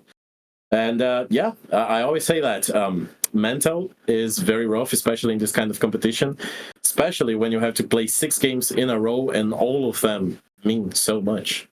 Yeah, and then you've also got a player like Random Summon, who placed second overall in the regular season, coming into this week, obviously with the first playoff week bye. So having their first 2 games going a third and then a 7th. So perhaps not their favorite performance so far today. We'll see if they're able to capture some of that regular season magic in these final 2 games. And we are on to the game. Game 3 is on. Golden Prelude is your portal for this game, which means that the first game, the first augment, will be a gold tier 1. And then, who knows? It's a mystery. It's magic. It's TFT. It's random. Yeah, it could be silver. It could be prismatic. You never know. That's part of the fun, Black P. Yeah, but that's one thing about Golden Prelude is that it gives that nice little bit of stability, right? You're not going to be thrown off too far when you see that first augment pick up. True. No silver, which sometimes can be kind of boring. No prismatic, which can be kind of too crazy. So let's see what players will prefer. Will they go with the economy? Will they go with the combat augments? But for now, we see that Solanaris taking themselves here a pentakill. Olaf, so already with a 3 pentakill start, this is a really good one. Olaf, be either the bruiser or the pentakill. It's probably the best frontline headliner in the early game. Yeah, this is a great opener for Solanaris, and it's so flexible in terms of their options, because if they want to perhaps try for something like a reroll Kale, we see that Kennen in the shop there. They already have 1 copy of a Kale, so it'd be very easy to sort of lean into that line. But they also have AD items here, so it's also possible for them to just play strong board. As we see, they're going to slam that BT, and it'll be interesting what they pick here. They might even be leaning into something like an Olaf reroll. They do have that extra Olaf on their bench there. Decent items for it if they do decide to go with it. So the gold augment is set for everybody. Make the choices buried treasures means Solanaris is going to get a whole bunch of extra items, and they really need a good result. 5 points only, 5 points away from the cut, because 10 points is the cut right now of the top 8. The Solanaris really needs a great result. Now, transitioning on to a random summons board, playing this Jinx with this Jinx. Only 1 Jinx away from the 3-star already. With ramping rhythming online, even. That's you amazing. have to imagine that they picked up Punk really early and have been using those extra Punk rolls to get a load more 1-cost units. And that is probably how they're so close, only 1 off, as you said, from the Jinx. It is the rapid fire Jinx. So that will make for a decision later in the game. Do you lean into a vertical rapid fire, or do you try for Punk? We did have the buff to full rapid fire, going up 1% in terms of attack speed. Does it really matter that much? I don't know, but maybe just a little bit of a buff can make a difference. And of course, we saw on the very last game, Bronor take the first place playing that Punk, defeating the huge amount of 3 stars, 3-cost rerolls that Decker had. So Punk 4 even don't even need 6. It's a very stable comp. If you do get access to it very early, if you do manage to pull off all the 3 stars that you need, like the Jinx, the Pantheon, and the Mumu for the front line as well, then it's a very much top 1 possible comp. Now, Black P, when you're playing Jinx reroll here, we do have the rapid fire version, and we've sort of mentioned that in terms of like what units you want a 3-star, Jinx, Pantheon, a Mumu. But what about this extra Punk unit? Because we don't necessarily have access to 6 Punk, right? That's probably going to be a little bit out of reach. That would require 2 separate spatulas, gloves, as you make that 6 Punk threshold. So you've got a decision here. You could play Jinx, Pantheon, Vi, and Twitch, but that would leave you at 5 Punk, and probably not as efficient as you'd like to be. So, Blackpea, would you rather drop a Twitch or a Vi in this scenario? Generally, the Vi, because Twitch can pair up with Vex, which can pair up with a Momo, unless, of course, you end up finding yourself a whole lot of Vi's as well on the early game. Because generally, the game tends to give you the Jinx or the Vi. You don't really get both of them most of the time. And if you 3-star the one you're really looking for, which in this case is the Jinx, I don't think it's really worth it to stay low level to 3-star the other one. So it makes a lot of sense to just drop the 1 cost and go with the Twitch, who also pairs up in synergies with the Vex. That is my take on it. Yeah, I totally agree. I think pushing the levels once you've got one of them 3-starred is probably much more efficient and better for your late game in terms of ensuring success.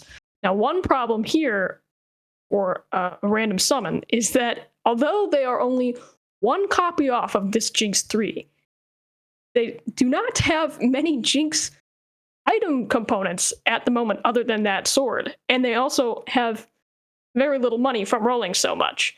What would you think prioritize here on the carousel? Because there's not necessarily that many things you could slam. Maybe a Deathblade, but you really would prefer something like a bow. And now we don't even get it. Sword. You would. I wouldn't really mind picking by cost, and that is a choice made here. That cloak specifically has a few options. It can still end up being a Runans for the Jinx, which is a pretty decent item, not the most optimal, not the BIS for still decent. Otherwise, it can be a frontline item as well. Still a lot of drops to come, so I think it's fine for now. And obviously, it is expected to be this low in terms of economy when you're playing Punk, but at the same time, it is worth it. Every single row you're going there, the free rolls, I mean, from Punk, the 1-cost rolls, give you 3% extra HP and AD. So that is a lot of buffs for the Jinx and the Pantheon. And that very likely means the possibility of keeping the win streak going, even with only 4 units on the field. So I think we're fine for now. Obviously, we would have loved to slam 1 more item on the Jinx, but that's life. Yeah, coming into Decker here, who's got a pretty strong Kennen frontliner. Kennen, probably not the most common headliner to pick up in the early game, but if you've got a need for a frontliner, then it's never going to be, I think, a bad choice to put that on your board. Definitely Decker pulling off the super fans start once again with the Shojin slammed on the board. Maybe. Yeah, there goes the X3. Yeah, finally. Yeah, Momo comes in as well, though we're probably not trading Carrick 2 for it right now. It's interesting that, so with Patient Study, I'm assuming Decker's going to push levels anyways. But yeah, seeing a bot carry from him could be interesting. A random summon is still going to go with this Jinx, of course. And now we see a Pantheon 2, a headliner Pantheon for the front line here for Solanaris. That's pretty interesting because a 2-cost headliner on stage 2, so powerful. Yeah, and that Nami in the backline, usually Gunblade is probably not as strong in a early game setup, but with that strong front line, Nami just being able to keep healing them up, and then a Bard there to just throw out his spell and do some fine damage, it's definitely a lot more threatening than it appears as we see the win come through. 2 losses you're expected. So, it wasn't Solanaris, actually. My mistake on the little legend, so it was Yorgray. But Solanaris keeps the win streak going. The only player at 100 has that KO2 as well. Now we're going to take a look at our bottom player here overall, Blanky. Is it Blurky? Yeah, Blursky. Oh, Blursky. And now Senna. That is a choice from Blursky there. They are familiar with the need to play a reroll comp. We'd love to see that. And they do hit the Senna here. Senna is actually my preferred, I think, reroll carry in this Superfan and the Gal Pals meta. But it is probably not ideal to just play it without the units. It would have been interesting to see if they just use that Senna as a holder and then potentially reroll for a Seraphine later. But it looks like we are very much committed. So we'll see what sort of choices they make in terms of itemization here with all of those tiers. Yeah, that was the thing I was looking at. All of those. We already had 2, and then we drop 1 more, and then we get double bow as well. Red buff would be really good at this point in the game, and also very good full late game units. At this point, I would say going for that standard Ezreal comp could be really good. You have blue buff, you have red buff already as well. The Shojin can go on any support unit, can even go on a frontline unit, doesn't matter, it would be just extra. But we see something we're not that usually, typically seen on games, which is using the team planner. But the good thing is, it does put us very well into the mind of the player, and clearly true damage reroll seems to be the focus here. Although, of course, that blue buff, red buff could be transitioned onto the Akali later on as well, if he does so choose. And now we're going on to the 3-2 augment, and let's see which one is going to be. Oh, prismatic fun! It's what we asked for, Black P. We didn't want none of that silver gameplay. Only prismatics over here. Do take the Pandoras. That is good. I think this is a good spot for Pandoras. We were just talking about sort of an abundance of blue buffs. And we do have eventual carries such as Akali, who would really like a blue buff. But we're very far off, I think, unless we high roll from hitting that Akali. And therefore, there's probably better items that can be made if you Pandoras the components. And then potentially you're able to snowball and get some items still later. Now, the thing is, for now, we are going to be losing a little bit on power because, it's a prismatic, but we are not using it. We're not using the Radiant item. So, and the other players are, for example, Agnarchy here has the Bulwark, so has a extremely tanky Echo, very hard to kill. So, which Radiant item do we take? Do we take an item for that Senna if it does show up, or are we going to be looking for a frontline item? I personally feel a frontline item would be very interesting in this situation because this Senna really needs a lot more in the front so she can actually start doing her job, because even if she has a lot of power, with this much of a squishy frontline that we have right now, she ain't going to be able to do much. Yeah, and this is definitely an interesting choice, as you mentioned. I think when it comes to these Pandora's Radiant items, it's very much about picking the first good item that you roll. Because since it is a prismatic augment, the power is going to be coming from all those extra good items that you can make. And you also have to be aware that some of your other competitors probably have taken some prismatic combat augments that are really going to juice these powers of this board. So you don't want to delay, as you mentioned, taking that prismatic augment, and especially that radiant item, keeping it off your board too long will definitely come back to bite you. You see a loss taken against a random summon. 47 HP, so going really down. Slams that hard. She wants to keep it, but doesn't want to throw it on any of the units currently on the board. Now we see Kartus, Zek, and Zed, all very good Premier League game units, but we go for the Senna. We don't care. So Senna is the focus. Giant T-Man is the only player on fire right now, 92 HP. Solaris did manage to keep a streak going for a long time at 100, but now down to 90. Solaris and Blursky are currently two players in our lobby who are at the very bottom of the leaderboard with 5 points each. Again, the cut right now is at 10. Boy. So both How of those about need a this? lot of points. Double. Yeah. We get that Senna off of the carousel. We then find one in the shop, and look at that, Black Pete. We did what you suggested and took the first tank item that appeared. We now hit our Senna 3, and we have a nice Radiant item on that Echo there. Yeah, suddenly we just roll and we just hit. It's awesome. Now the Senna is online. That Echo is going to do a lot more tanking than he was doing before. We see the Samira, headliner Samira on the opposite side. Let's see whether that's going to last. So that's going to be a Samira headliner all the way through, or it's going to be just a holder. But for now, this board by Blursky is much more buffed up than the previous rounds. Yeah, and this is very good for Blursky. They're already level 7, and they've hit their Senna 3.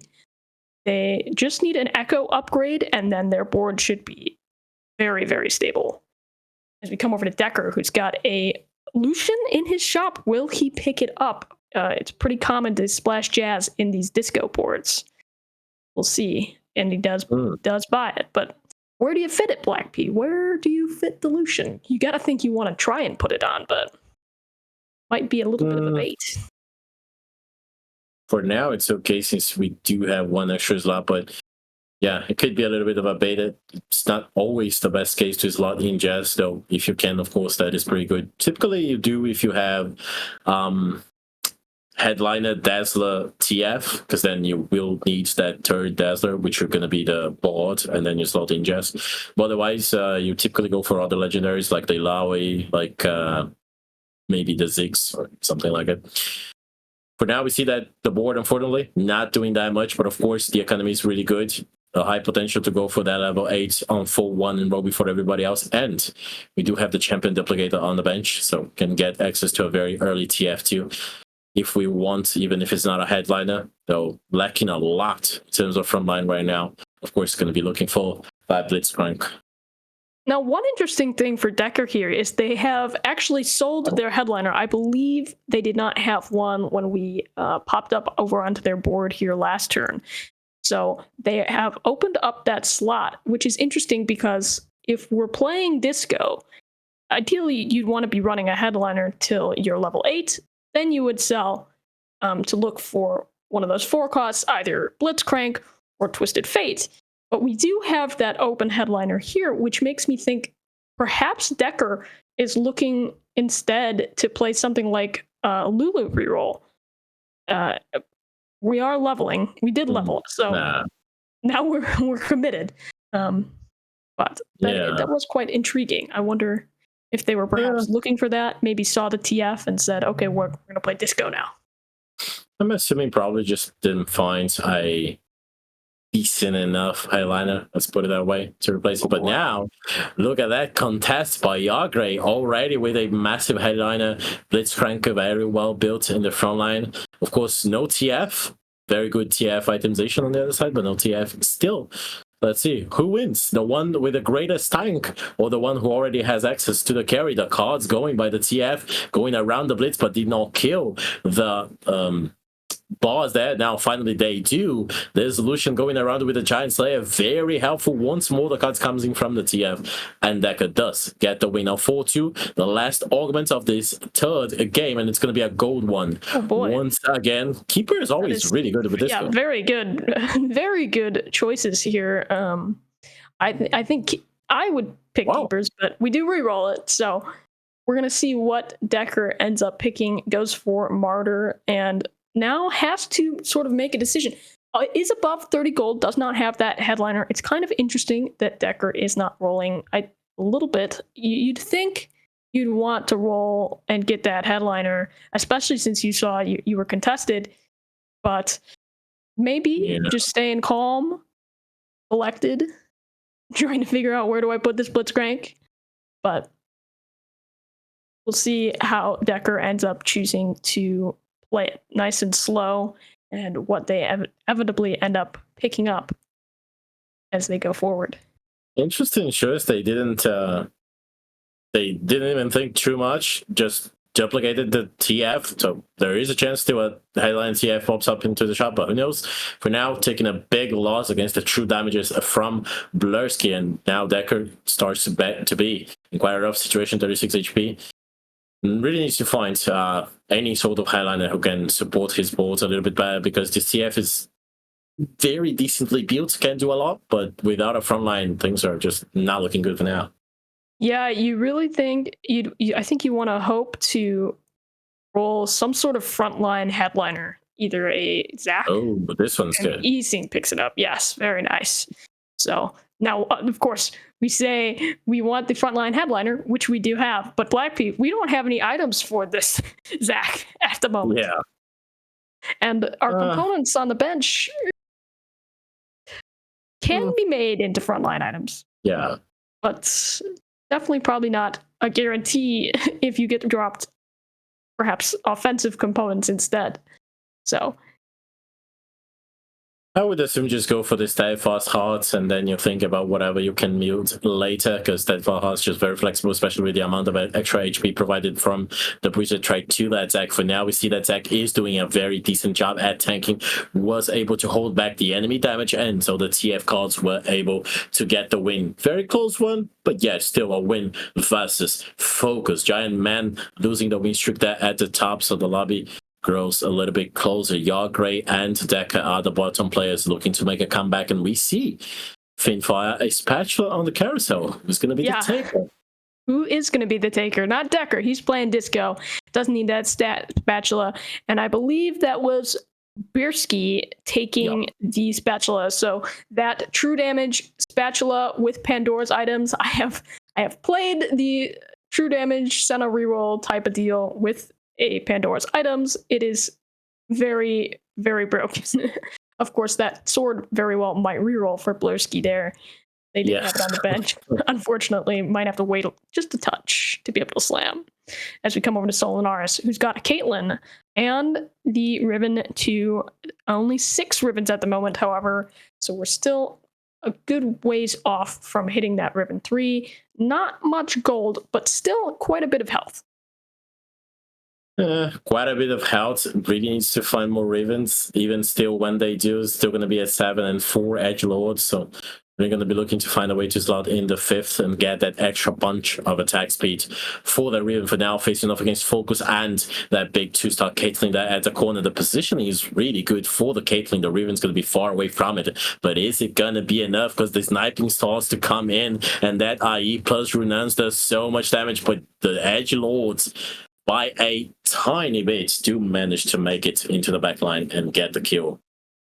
Yeah, and one thing that I do like about Solanaris' board here is that because of that Jeweled Lotus augment, Riven is going to be able to get a little bit extra bit of damage. Instead of having something like an IE or a Deathblade or a Giant Slayer as your 3rd item there on Riven, you are able to put that Titan's Resolve on her, give her that little bit of extra tankiness that is perhaps sometimes missing because you usually have to itemize so hard for damage. But because we have that Lotus, we're able to put a little bit more of that nice itemization onto Riven. Yeah, with the QSS added on top of it, we have 45% chance there to create at least. So it's pretty much a 50%. So pretty much every auto is going to get, every 2 autos, we're going to get a crit. But that doesn't matter against a big Radiant Steadfast Heart Echo on the front line. Completely unkillable. This perfect item KO because of the Lucky Gloves really does a lot in the AoE. But just not enough. And Blursky ends up going with a KDA spat instead of waiting around for the true damage spat. Pretty interesting decision. I think that could be a solid choice, I think, down the line. One thing for Blursky is they do have that true damage Senna, which means you do want to play an extra rapid fire unit, whether it be Caitlyn, Aphelios, probably eventually a Lucian. And because you have that KDA spat, that gives you more flexibility down the road. Instead of having to play something like an Ari, if you want to splash KDA, you can just play it and keep Superfan in while also being able to add Jazz or whatever extra units you want without having to play that extra KDA unit. So I think that's a pretty solid choice. And Solanaris here is choosing to go with a Rage Blade on the Caitlyn, which, probably not the worst decision. I think it's probably evolved in terms of Caitlyn's itemization choices. I know it was popular at the beginning of the set to have a Rage Blade sort of Spear of Shojin type of itemization onto this Caitlyn here. But what do you think, Black P? Would you prefer something different? Yeah, I mean, it's what we have. Didn't really have that much choice. We see the Caitlyn just getting sniped away, and all the AoE from the magic damage from the spell weavers from Anarchy destroying the board. Didn't choose to go with I forget the name of the item, the winter with the chainmail and tier. But anyways, having a little bit of frontline, didn't roll for the Riven as well. Interesting choice. Now we move on to Blursky. And what I was going to point out about this board is I agree with all your points about the KDA spec, except it's on the carry. That is a bit weird. Yeah, that is a bit weird. I would agree. I would agree, Black P. Perhaps we got a little bit intimidated. It looks like perhaps Blursky was chugging along. We're doing great. We end up hitting the spatula, but then maybe we lose a fight and we panic. Slam perhaps the item on here coming into this Jinx. But Senna is still alive, but having some trouble getting through that Pantheon, who is very tanky over there. Now, the thing is, let's give them a little bit on the decision, because you do have double the bonus when you are a KDA unit. So that's something. The Senna is going to get a little bit of extra HP and AAD and AP. That is definitely true. However, one thing to consider here is now we're a little bit baited into this playing these 5 KDA units, and we can see Blursky here trying to make the Akali true damage Akali, but because we have so many KDA units on the board, Akali says, no, I think I'm going to be in the KDA band. I don't want to join true damage. And perhaps we're now straying a little far from our original goal of true damage setup. Yeah, but it's going to be good here, especially comboed with the Karthus. You do want that Akali to be KDA, so she goes into the backline, and hopefully the combo with the Karthus AoE does get some kills. But unfortunately, it just doesn't seem like we can get through the front line. So even pushing to level 9 wasn't enough for Blursky. Goes down to 2 HP. Yard Grey eliminated at 8th place. So Yard Grey was 1 point above the cut at 11, but with that 8th place, things are going to be looking very rough on the last game for them. And Blursky still hopeful to try to make a comeback and get themselves some very much needed points, but for now, 2 HP, not looking good. Yeah, Blursky does end up picking up this actually fairly good, fairly perfect, I would say, champion off of the carousel. It's a Kiana with that Executioner spat. Unfortunately, I think it's still bugged, and that Executioner... it actually didn't. So it must have been fixed. Luckily, it looks like it has been fixed, and now you can indeed play Pandora's and take the emblems off of the carousel without having to worry about them reforging. So that's great. And I think we now have 6 true damage. Yeah, if it was on a Executioner unit, then it would have popped off and be rolled, but otherwise not. I think something like that happens sometimes. But yeah, well, whatever, doesn't matter. Now we see Blurski with a true damage versus Decker, who has managed to find themselves a massive frontline headline Blitzcrank. But is it going to be enough? It doesn't look like. The cards seem to be stacked against Decker. Unfortunately, that TF is not doing much. The true damage AoE is too much, especially against the clumped up boards that Disco will always have. And so the AoE from the Senna does the job and Decker takes the loss.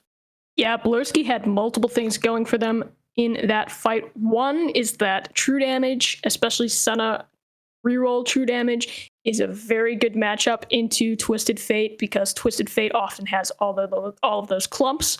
And of course, Senna Headliner has that AoE facet to her spell so that it will rebound and do so much more damage to clumped units. So very good matchup into Disco. And then of course, Decker also had TF on the opposite side of the Senna, which means that Dazzler damage reduction was not going to be applied until later in the game, coming into Zed board here. Focus with the hostile Ezreal, unfortunately 1 star with only 1 item, so that looks very rough. And meanwhile, that is really good for Blurski with 2 HP, and the Dream manages to keep that Dream alive, gets a kill on Focus, and gets at least 1 more point guaranteed for themselves. Blurski looking with the real possibility of a good comeback here. Meanwhile, Decker going down by the minute and looking rough even after hitting everything he needed for that Disco board. Yeah, okay, and now this is a choice. We'll see what happens because I do believe after this fight, because we do have Superfan in, that the items will pop off of Senna here. So it will be interesting to see what Blurski chooses to do in terms of itemization, because we do have that death cap. So Shojin Nasher's death cap, I think, is best in slot on this Senna reroll. And they can move that KDA spot elsewhere if they want to. They do choose to do it. We roll a Thieves' Gloves. Oh boy. How about that? How about that? Now Akali is both true damage and KDA. You love to see it. I didn't see that one coming. I didn't see that one coming. You love to see it. Wow. Very nice. Very nicely done by Blurski. Now, obviously, she's going to be retaining the true damage form, not going to be jumping around too much. Instead, just going to be canine everybody in front of her. Now, facing up against the big Jinx, which reroll is going to be taking the win? That's Senna really trying to push through the trash, but really rough. And now there's a Pantheon, but there is no 3-star Pantheon. A lot of 3 stars lacking on the opposite side. Oh, the Akali with the Edge of Night. Is it going to be enough? The Caitlyn tries to snap away. But Blurski survives once more. Yeah, that was really close for Blurski there. Akali seemingly taking forever to get through that Kiana there that was on the other side. But once they were able to get that finished, they were able to get onto that backline. But it was certainly very, very close. So Blurski's going to have to pay special attention to their positioning so that they can make sure that their damage dealers are damaging who they need to damage. Now we go on to Deca once again. This time around, though, the position is a little bit different. The Senna can end up taking a little bit of the cards on the early part and take that Dazzle effect to herself. For now, they didn't hit on her. That Blitzcrank is going down really easily, and the Akali does make way into the backline, so the Discos just disappear. Closer fight this time around, but still not in favor of Decker. Anarchy goes down in the 6th place. So now 5 remain, and Blurski keeps the comeback going. That is amazing because they really need those points. Yeah, this is very close for Blurski.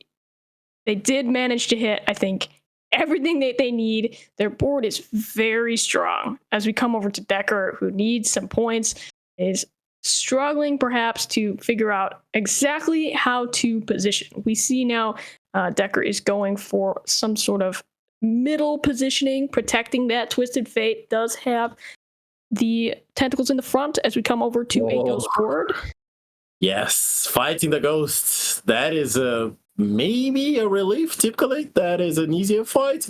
And with a 2-star Ilaoi, a legendary unit to the name, it's a really good hit, but still, it's not looking that great. Look at the Lucian sniping away on the TF. Oh, when the TF goes down, now the Blitzcrank is not going to be enough, and even a Ghost Warden was able to defeat him.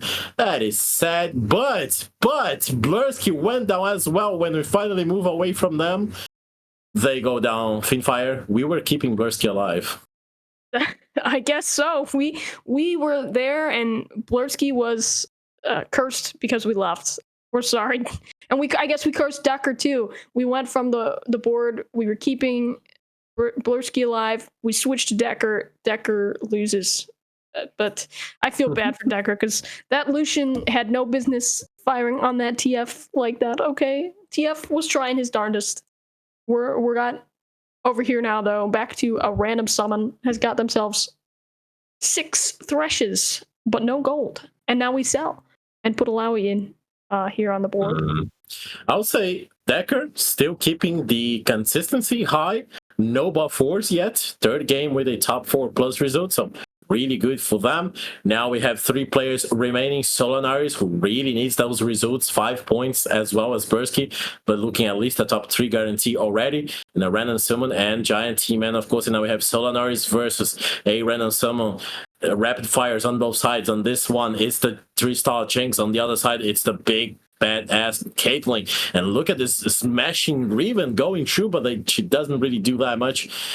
The Caitlyn, though, did the job. So both players below take a loss, 11 and 4 them, and 4 HP. Solanari is still safe at the top.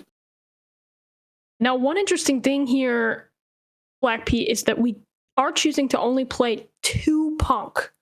Would you ever consider here, because we only have 2 items on this Jinx and 2 Punk, we are level 9. And we also have that Thresh there on the bench. We have enough gold where if we wanted to, we could sell that Jinx right now and try to find any headliner at all, put the items on something like Caitlyn, and perhaps pull off a win. But as we come into this fight, yeah, possibly. I don't know. But now maybe we won't have the time to think about that possibility even, because this is a big board on the other side. The Ezreal damage comes in, but the big one does not hit the Jinx. That is a lucky break on the fight RNG. Now both players at the bottom survive, and Solanaris goes down to 13 HP. Oh, and there's a so 2-star Lucian. Oh, okay. Okay. And I did misspeak for 1 second there, Black P. We do have 2 items on there, but because of binary airdrop, we do get 3 items on our carry. So that said, still a consideration. This is a fairly strong board. You almost think, if it would be quite something. But that Jinx does seem to be doing a decent amount of damage, so it's interesting. I'm surprised to see the transition from full Punk into full Rapid Fire, but apparently, now Yorick too. That is a big hit. Yeah, I love binary airdrop. I think it is one of the best augments in the game to just get you out of rough spots where perhaps your itemization hasn't been dropping you the things that you want.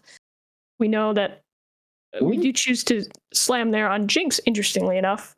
Perhaps just decides that's a very good guaranteed item on Jinx instead of leaving it up to Mortdog.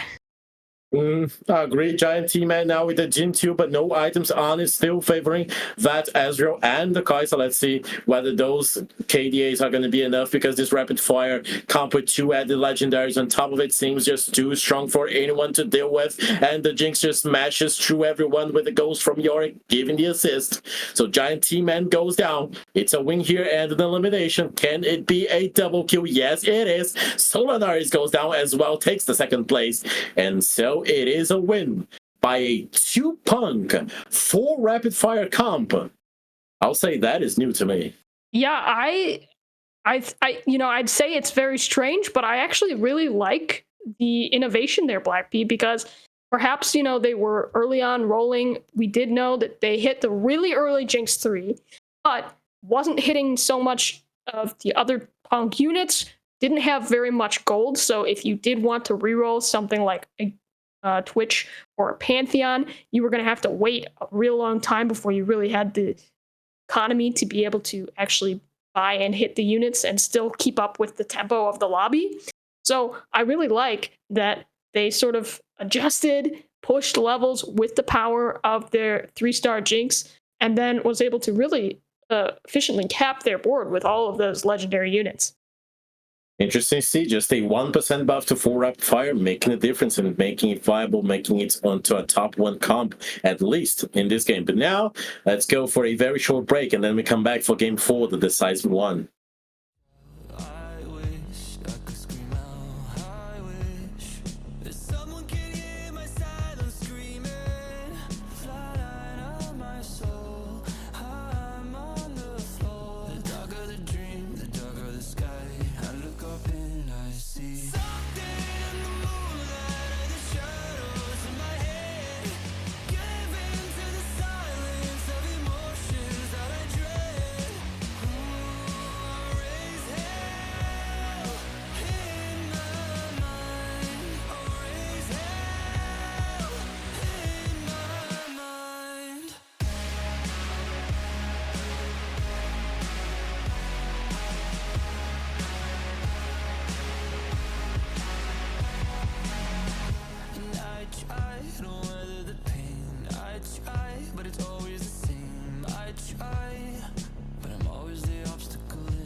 And we're back. It's time for game 4. It's the game where the cut is going to happen. And Finfire, we have 6 people tied exactly at the cut of 14 points. Yeah, it's ridiculously close. Everyone today has been very close in terms of points. No one really is running away with it. We only have Flippy Master up there at the top, who did come into this playoffs week in first place. Basically, they were first place in the regular season, so they had that week 1 bye, first pick of the playoff draft. You know, the playoff bye players get to snake seed pick their lobbies draft. Essentially. Yeah, the Nemesis draft. So they're doing quite well. Haven't yet bought Ford today. We were talking off broadcast. Flippy Master has gone first, then second, then third. Will this last game be a fourth and continue the streak. So something funny to pay attention to. But everyone else, other than Flippy, very close in points. Next up, Decker, who has had a very consistent day at 17 points, but everyone else very close, 16, 15. And then, as you mentioned, 6 players at 14 points. So it's truly anyone's game at this point. Very decisive last game, and not only all of those 6 at the very middle are at 14, but like Decker, top 2, is just 3 points ahead of them. Jester, top 14, is just 4 points below them. So things are extremely close, and even as far as Blursky, the 15th place, still has a chance to qualify for the next round. Even Decker at the top 2, which has had a very consistent day, still has a chance of not making it into the final. So it's truly anyone's game. So this is the AAL. Things are crazy. We saw a very good board finishing off the last game as well. And we were talking about how surprising that was. Which was the options, eh? Yeah. Now, oh my, Golden Finale. Yeah. Multi-talented is the most interesting one, I would say. Let's see whether it's going to be the pickup. Yeah, Interestingly enough, you'd think multi-talented is a little bit like random because you're like, oh no, now we got to play with all these, multi-talent, who gets what headliner type of deal. But with the emergence of all these reroll comps, I think it's actually a lot easier to play because you can basically take whatever headliner you hit. So as we come into the Golden Finale, it's also going to be a little bit more standard. We know that the last augment is going to be gold, so nothing too crazy is going to get thrown into the mix on 4-2. But that doesn't mean that we can't get prismatics in the first 2 augments. That is true. And that could be fun. And now we have a hostile Cassandra. Do we take it? Because Hearthstone is just that good, but apparently we don't want it. You know what? I think because we do have that Nico, and because Superfan is so strong right now, perhaps foregoing the Heartsteel Cassante, maybe if we'd gotten dropped a Yone or a Aphelios, I think probably that would be a little bit more comfortable. But definitely, I've had those games where I pick up the Heartsteel Cassante thinking, of course, why not? And then you don't actually hit any of the other Heartsteel units, and you're saying, well, I guess I've just got this Cassante sitting here doing stuff. Yeah, agree. Yeah, that can be rough. And super fun. Really good indeed, especially this Nico plus Cannon, which is also going to be a 2 Guardian frontline, which is really good with those extra shields on the early part, and Nico herself shielding as well for a lot. Now, 2-1 augment, and it's going to be a gold one. Low interest rates. I love this one for rerolls. Yes. Now, one thing too is you have to think about, it is Pandora's. I was going to say, if you are wanting to play one of these Superfan rerolls, there is Gnar who does deal AD, but that's probably a lot less popular and definitely a lot less reliable. So because we don't have any of these AP items, really, we have some components that could make AP items, but slamming wise, actually, that's really interesting. We are slamming a Last Whisper, so we are somewhat committing. Now, you can, of course, reforge that later, but it does make it more difficult if you do want a specific item. So perhaps we are leaning AD Black P.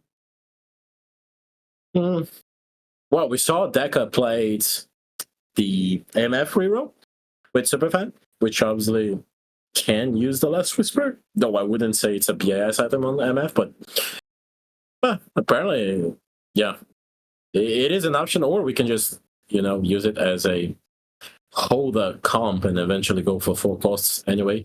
I typically tend to shy away from the Last Whisper and prefer, if I can, go with the Even Shroud so that my carry doesn't need to have that shred item and can use another extra damage or buff up item, if you will. Yeah, I think that the Last Whisper is definitely a little bit more niche, especially because Even Shroud is a lot more flexible. It allows you to play both the ranged AD lines like Ezreal, and also lets you play those melee lines if you hit those, like Riven or Yone. Definitely prefer an even shroud because you don't, unless you get some very fortuitous augment choices, you're not going to really have room to have a last whisper on your Yone or Riven. So. Yeah, now we have a big AD and AP Corki here. Facing up against Solanaris, who does manage to get themselves hot still 3 by dropping a early set. So going to be able to, even without a headliner, be guaranteeing those losses. Maybe getting some kills as well because of Mort and the healing that is going to be coming to the units. Solanaris got themselves a good result on the past game, managed to go a lot up in the leaderboard, but still 2 points away from the cut, so still needing a lot of good results on this game. Yeah, well, if you need a win, there's no better line to try it with than Heartsteel. So they have got themselves set up for potentially just that type of situation. As we come over to Decker, who has got themselves this rapid fire Jinx, but somehow Black P, I don't think they're going to be re-rolling Punk here.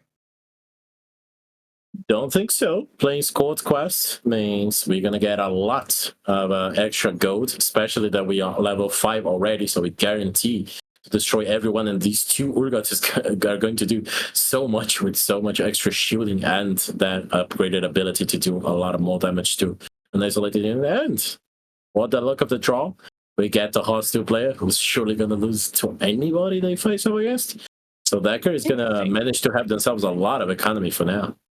Now, we did see them pick up both the Jax and the Vi. Are we going to see an Urgot reroll out of it? Oh, that Solanaris. They took the Urgot. They took the Urgot. That's that you got to feel sad if you're Decker there, but it is understandable. You're not going to get a sword if you're second to last pick or last pick on this carousel. But what do you think? You want to see an Urgot reroll? We've seen a lot of Moshe rerolls. Vi can work, Gnar can work, even the Jax, good old Jax can work as well. Typically, it happens with Moshe pits, so still need to see whether that augment's going to pop up or not. But Decker thought about that for a second. Decker just made that Aven Shroud and then was about to say slam that last whisper, caught himself at just the last moment, and realized, oh, okay, maybe that isn't the best idea here. A bit too much. A bit too much shred. Nothing wrong with it late game if you end up, just picking it up and saying, I guess I need an item and here's 2. But early on, I think might be a little overkill. A little bit. Yagre playing with the Jinx and Spoils of War. Interesting. The ability to get a lot more gold from those kills.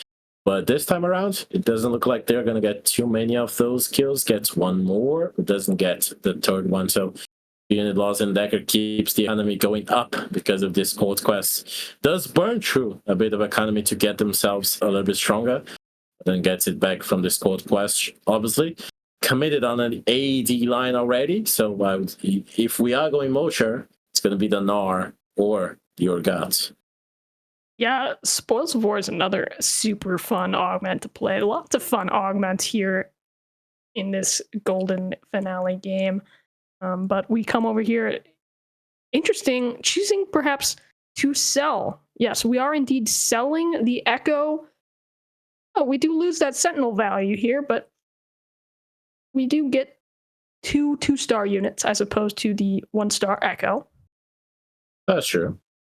And we have a headliner Gnar on the opposite side.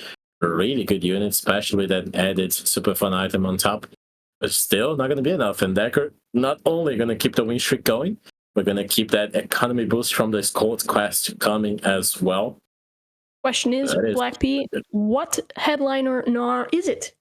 Because if it's Superfan Gnar, well now we might be playing some Gnar reroll as we get the cash out. Cash out, here it comes. It's just some gold because it's early.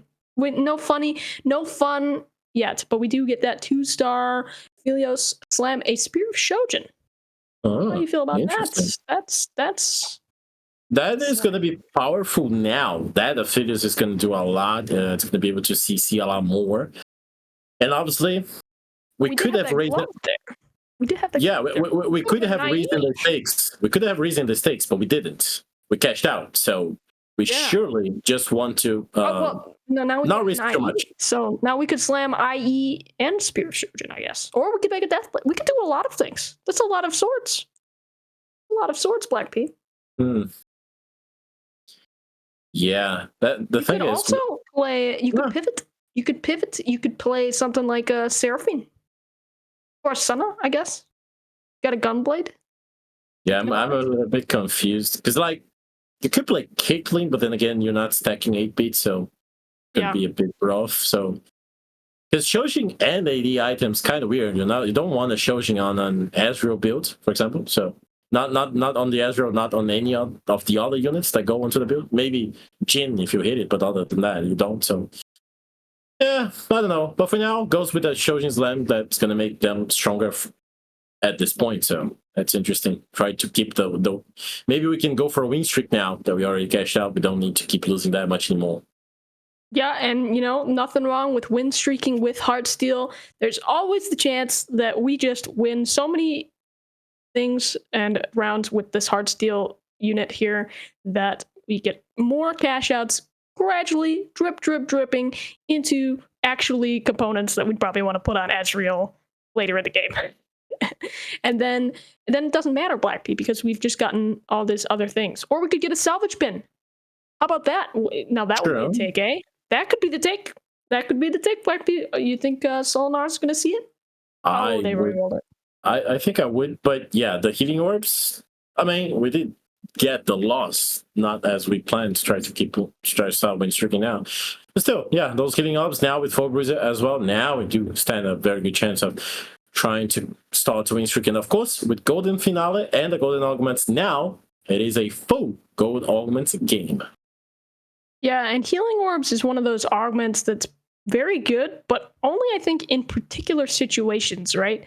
Because it's really good in something like Executioners, for example, where you've got that front line of Mumu, you've got that tank that you really want to stay alive, and so you'd get Healing Orbs, and then your backline units kill those frontline units on the other side, and heal up that singular frontline tank and make sure that that frontline unit stays alive. So it's always good in some of these ranged setups here. For example, it can be really good for the fighters as well. Both all the Zed, Akali, Diego, they can get some. Probably they will be running a healing item, but then they get the healing orbs healing on top of it. So they typically will stay alive for a very good amount of time because of it. So yeah, but we do have Martyr as well, so that's a lot of stacked healing. We do find a Yone here, which would lead, of course, to some more Heartsteel units potentially, but thinking about slamming a Giant Slayer here, but perhaps hesitating. Going back, going forth. Will we do it? Will we not? Yeah. We're with Solinaris here as they're considering over and over and over. I think we were probably expecting to start winning after the slams that we got, but unfortunately everyone seems to be just too strong, even with 2 added healing augments on top of it, and Filios heat, we're still not strong enough apparently, so that is rough. Now we get Decker, for example, with a red buff, which counters really well both those healing stacks, and we still get a lot, so yeah, clearly the idea behind just going with that Shojin plus for Blizzard was good, but this lobby just got itself very stacked. And by the way, Decker took the 2 lesser duplicators, so very good chance that we are going to see a Mosher reroll indeed. Yeah, they also could potentially lean into something like Country, but without a spat, maybe you're not going to want to go 7. Yeah, you're not going to hit that 7 Country naturally. So yeah, it's going to be much more interesting, I think, if we get to actually see that Masha reroll, as you pointed out. I would like to see it. As I pointed out with Mosher Pit, it is really, really strong. Without it, I haven't seen it work, but apparently for now we do have the Country Samira, so Yeah, You're now gonna we got see a this trash as well. That is really good. Yes. Yes, very, very, very nice. Now, one thing is, if you are playing Samira, you're going to want some of those items. We do have the Even Shroud slammed, so we're not going to need a Last Whisper. So that glove can then be for something like an IE, which is pretty important if you're not going for that vertical executioner comp where you can forego an Infinity Edge on Samira. But when you're just playing the country version, it's a lot more important for her damage that you get an Infinity Edge on her for that extra bit of ramping crit damage.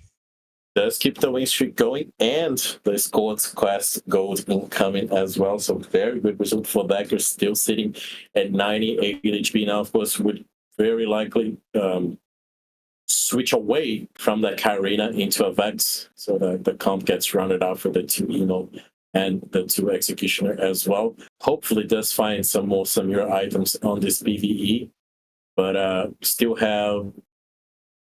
No, actually, we have used one of our champion duplicators. That is interesting. Yeah, I bet it was for that Urgot. Urgot, Probably getting yeah. frustrated having the double Urgots for so long and then just seemingly not hitting and just saying, okay, let's make it happen. Now, one thing for Decker to watch out for going forward, we do have the Escort quest, which has been amazing for Decker in terms of generating econ and just being able to play your strongest board and have the level 7 and still have all this econ in the bank. But then we also took the lesser duplicator heroics grab bag augment. It's called something like that. With the 2 duplicators. Yeah. So for Decker, that means no combat augments. And because we know we're in Golden Finale, we're going to get a 3rd gold augment. So we're not going to have some huge influx of combat power coming in from this 3rd augment. So for Decker, he's really got to make sure that he hits all of these 3-star units. I like the choice on duplicating the Urgot because that is very possibly what made him be able to keep win streaking and therefore keep getting not only the win streak gold but the podcast gold as well, because you're obviously only going to get that if you win rounds and the VIP dummy survives.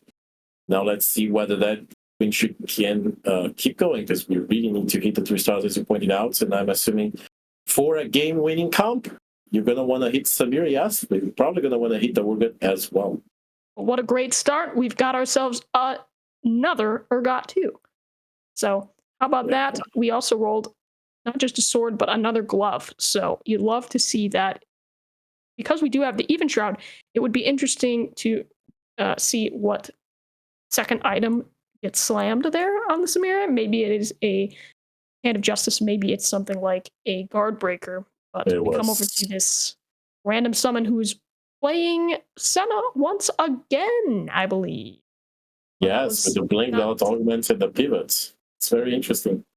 I like the Senna build really well. The red buff, so much attack speed, the AoE, anti-healing as well, but not going to be enough to take down Decker's country bullets. Decker did slam the God's Breaker on the Samira, making her just a tad bit more powerful, and keeps the win streak going. Still 90 HP. Now, Finfire, it's the last augment. It's going to be a gold one. See what the players are going to be taking. Okay, well, this is interesting here. Because we are playing the rapid fire version of Senna, that means we're probably going to lean into that vertical true damage. But we do reroll the allied. I was thinking maybe that would be the one they pick, because we'd have that extra attack speed from the true damage champions. But you go for best friends, which is going to provide perhaps some interesting positioning choices that maybe are a little bit different for something like a Senna, who wants to be in specific spots on the board, eh? Wow. Let's see whether they are actually going to position, because that is pretty important as well. Yes, they do. Okay. So now facing off against a Headliner Z with no items to it, but still Headliner Z, nonetheless, by, I am assuming that's Solanaris with the Sona there. Now the Edge of Night added on top of the Z. a very well-built Caitlyn there in the back as well. Does get the job done. So a random Simon takes the loss, blink down, not enough. Decker lost the win streak finally after, I think, 7 wins in a row. Goes down to 86 HP. Giant Man, rough spot, 13 HP. Yeah, rolling really far. But it doesn't look like we have hit the set of 3, unfortunately, for random summon. So that's quite unfortunate. It's going to be kind of rough, I think, as we hit the Urgot 3 for Decker. Oh yeah, that's 1 3-star down, Blackbee. Many more to go. Down.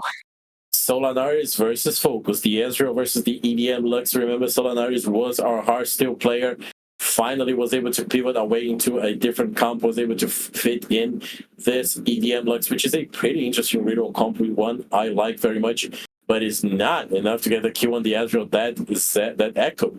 Really, really tanky, and the big one from the Ezreal cleaning the balls, getting a AoE deletion, and Solanaris loses once again. Still 3 Luxes away, really needs to hit that unit, because at this point in the game, it's just our Lux, it's just not going to cut it. Yeah, unfortunately, Ezreal is the decidedly better sniper than Lux, because Ezreal does not stay in one point of the board. He moves around, so Lux, she's a sniper, but she's only sniping in one certain direction, eh? Ezreal says, I can go wherever I want. I can fire left, right, horizontal, diagonal, all of them. Not all of them. He won't fire vertically. Oh, right. Maybe Ezreal should work on that. He's got to hit the gym. Got to start training. We're trying to roll. We're trying to find some Luxes, but we're still 2 away. And I'm not even certain, Blackbee, that hitting the 3-star Lux is enough to really spike this board. We've got Giant T-Man, though, with 6 HP. Random summons at 41 HP. So that's a few fights to make up in terms of potentially placing higher here. But we're facing Decker, who's got the 3-star. Unfortunately, he's stuck at level 7, which means it's a very hard access to the 4 costs.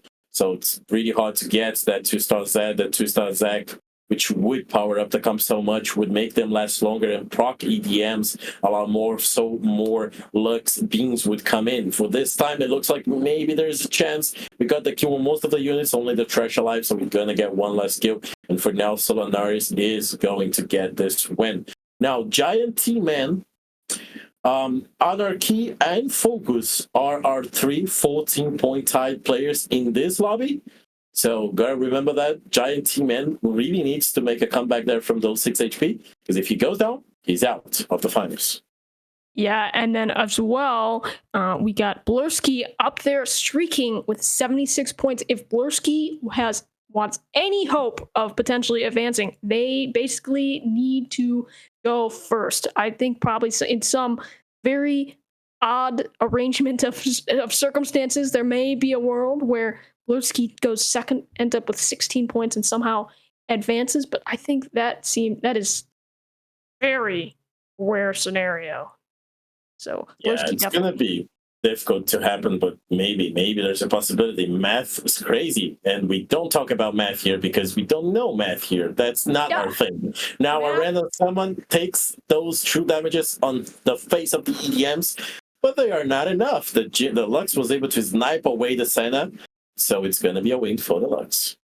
Yeah, and I think hitting that 3-star Lux definitely is making the fight difference here. We saw in that last fight versus Decker, we were on the right side, so Lux with her combat augments was just able to keep sniping away and slowly kill all of Decker's carries, the Urgot, Samira, and etc. Whereas in this fight, we saw that Lux was not on the proper side, so Senna was able to survive for a good deal longer and in that corner there. But luckily, the Lux 3 is strong enough to be able to take care of the rest of the board, and it did not end up mattering. Of course, it was a good hit, but still really needs a bit more front line to help around. Now we see Blurski's board. As we mentioned, there is a chance that Blurski can make it into the finals, but it's a very rare one. They really need to push for a top one here, and then still hope a lot that it happens. Try to go for this Seraphine 3, but yeah, apparently just didn't hit. Ooh, that's interesting. I think if I were Blurski there, it might have been.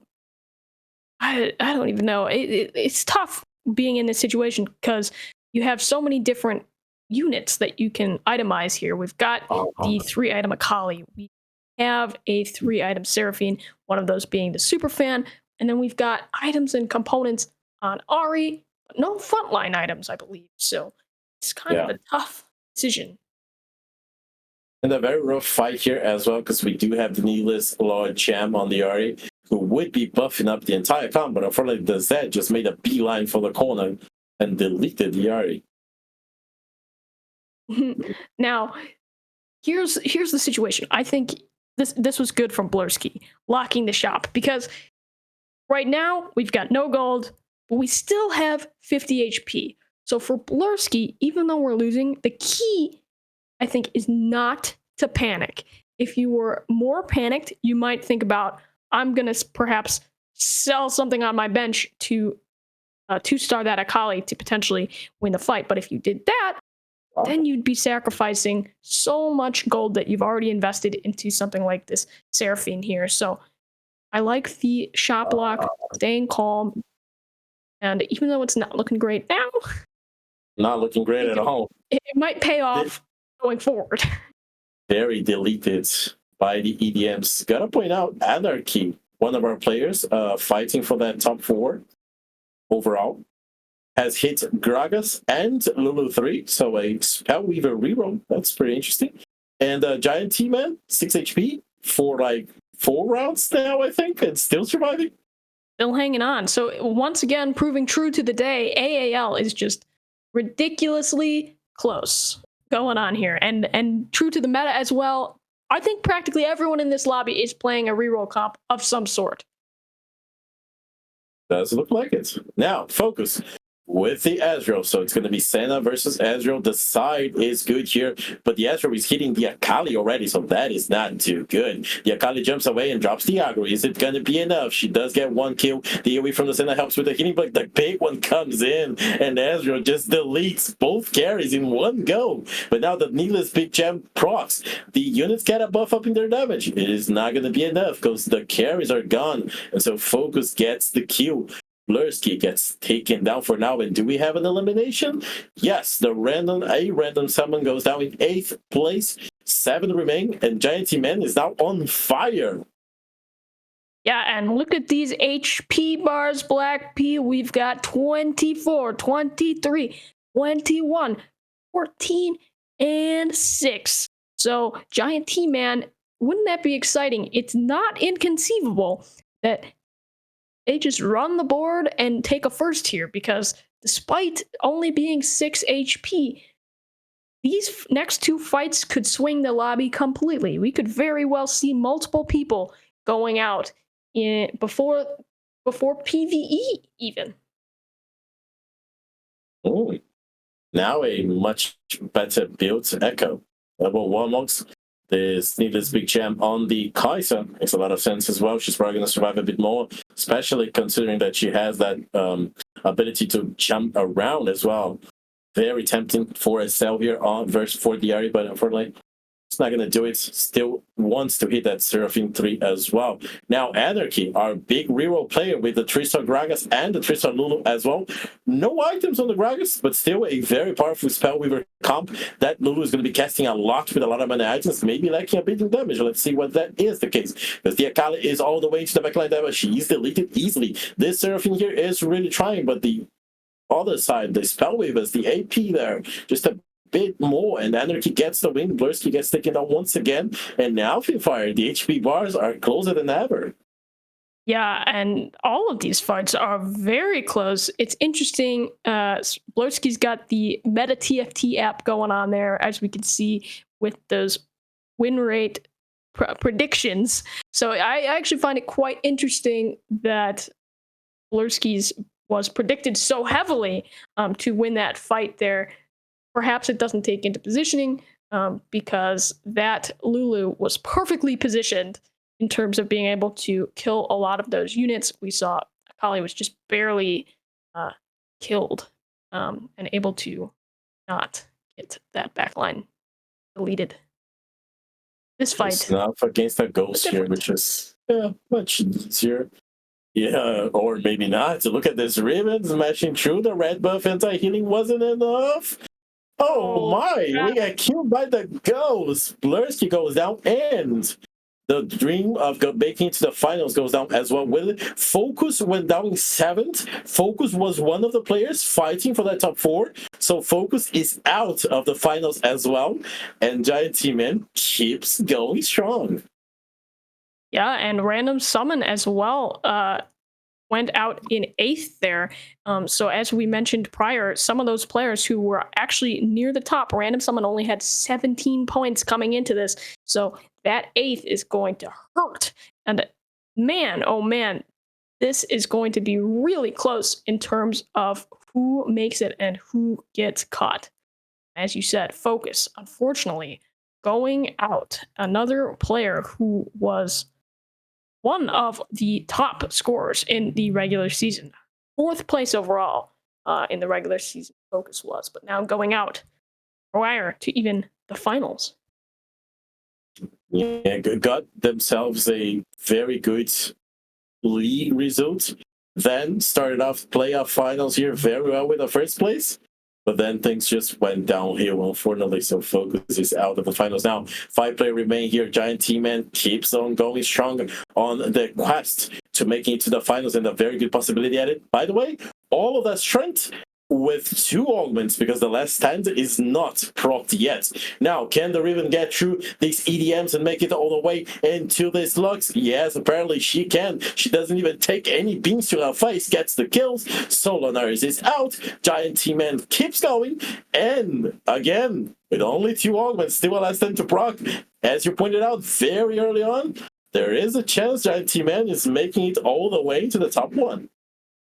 Yeah, Giant T-Man has got themselves quite the board. You don't often see the KO3 when you're playing Riven, but you know what? If you're able to actually get it done and put some really nice items on her, you know what? No one's going to say no. No one's going to say it's a bad idea, perhaps. So I like it. We do see the 3-star Samira coming in here for Decker, who still has got quite a good amount of HP as we come into the fight versus Giant T-Man. And there is a chance for a 3-star Poppy for Decker, only 2 away because we have a champion duplicator for now. Can we proc that last stand on Giant T-Man? The Riven is about to go down, but she finally makes it to the backline, gets the kill, shields herself away at the very exact time of need. There is a KO3 in the back as well, so that is doing a lot for Giant T-Man's board. Yeah, it's going to be so difficult to deal with Giant T-Man because normally when you're playing a Riven player, right, your only hope once they've got that stacked 8-bit, once they've got the 2-star Caitlyn, once they've got the 3-star Riven, you want to be able to position in a way that if you have some form of CC, if it's an Amumu or it's a Lulu or something like that, where you're able to get that CC applied after the QSS has expired, because we don't want to be wasting our CC and allowing her into the backline as we come up against another melee board here. Ooh, look at this Ed at the corner. Can he make a beeline to the corner and go all the way to the Samira? Trying to kill the Urgot for now. The Edge of Night has already been procced, but the snipes come in from the Caitlyn and the Lucian, and they do get the AoEs needed into the backline, so Decker takes a lot of damage, goes down to 3 HP. Yagre survives, and the last stand was procced for Giant T-Man. So Giant T-Man getting a big upgrade to his board now. There is 1 Poppy on the carousel. There is a country spat. Only one. That would have been an interesting one. It's a 3-star Poppy. Oh, there you go. You've got better vision than me, Black. You're right. I was zeroing in on that country spat, but there we go. Will 3-star Poppy potentially, if we can hit it? This. Come on. Where's the hammer? Where's the hammer? Come on. What are the odds it's hanging out on someone else's bench, eh? Very good ones, I would say. Oh my, we didn't find the puppy. Come on. Oh, no. Unfortunately for Decker here, I think this is a difference in augments because we do have 3 basically econ augments, no combat augments here. We'll see how it goes into this fight, but I imagine he had to try, and yeah, he really had to try. It would be so fun to hit it, and he's very good anyway. With this 3rd place, he's gonna qualify to the finals. So that is safe for him. Now takes the loss versus Giant T-Man, of course, playing with this big Riven now with the last 10 procs.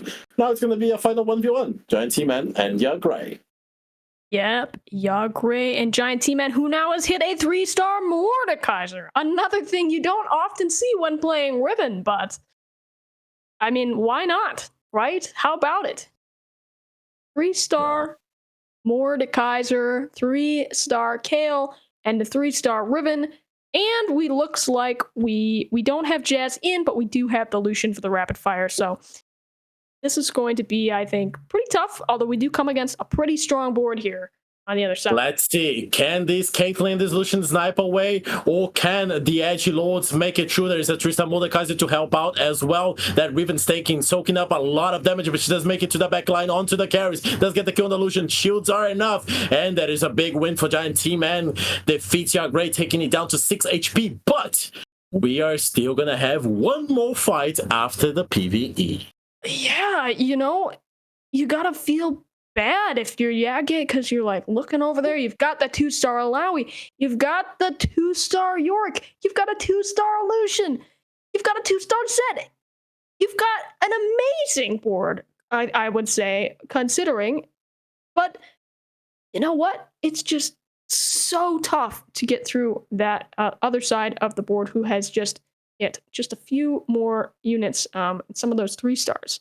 So gotta be thinking, what can I potentially do? Mayhaps moving. I think we have a remover. Maybe? Do we have a remover? You could try putting some of those tank items on the York or the Alawi. That might be might be the move. But could be. Well, now we are going to be moving on to one last fight.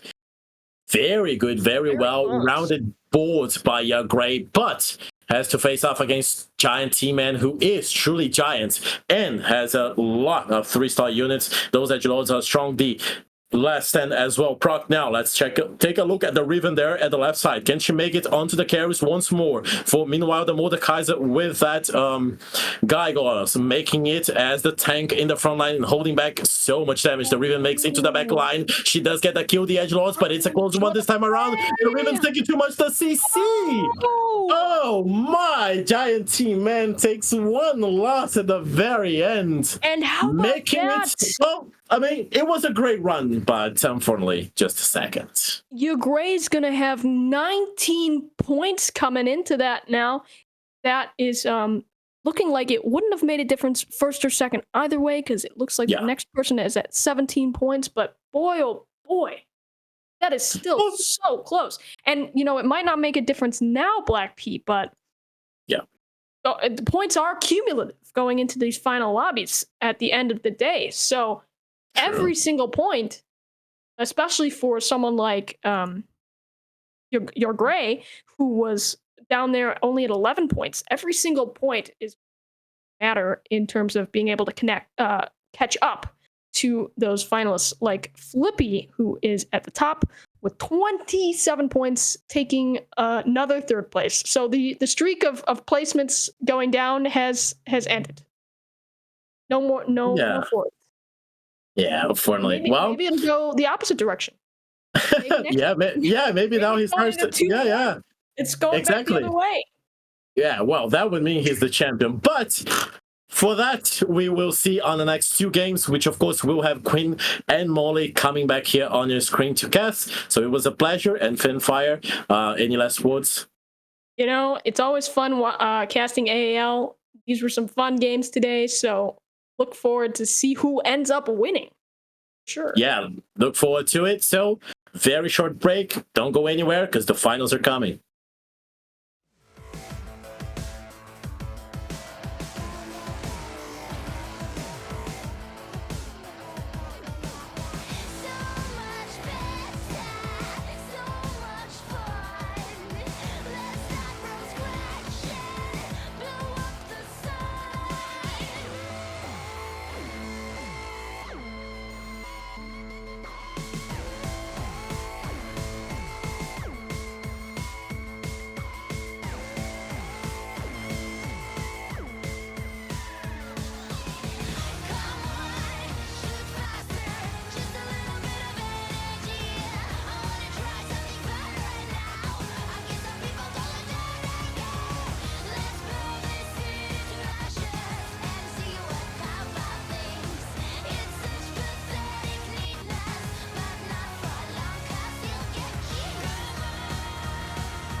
Hello and welcome to the last 2 games of the finals.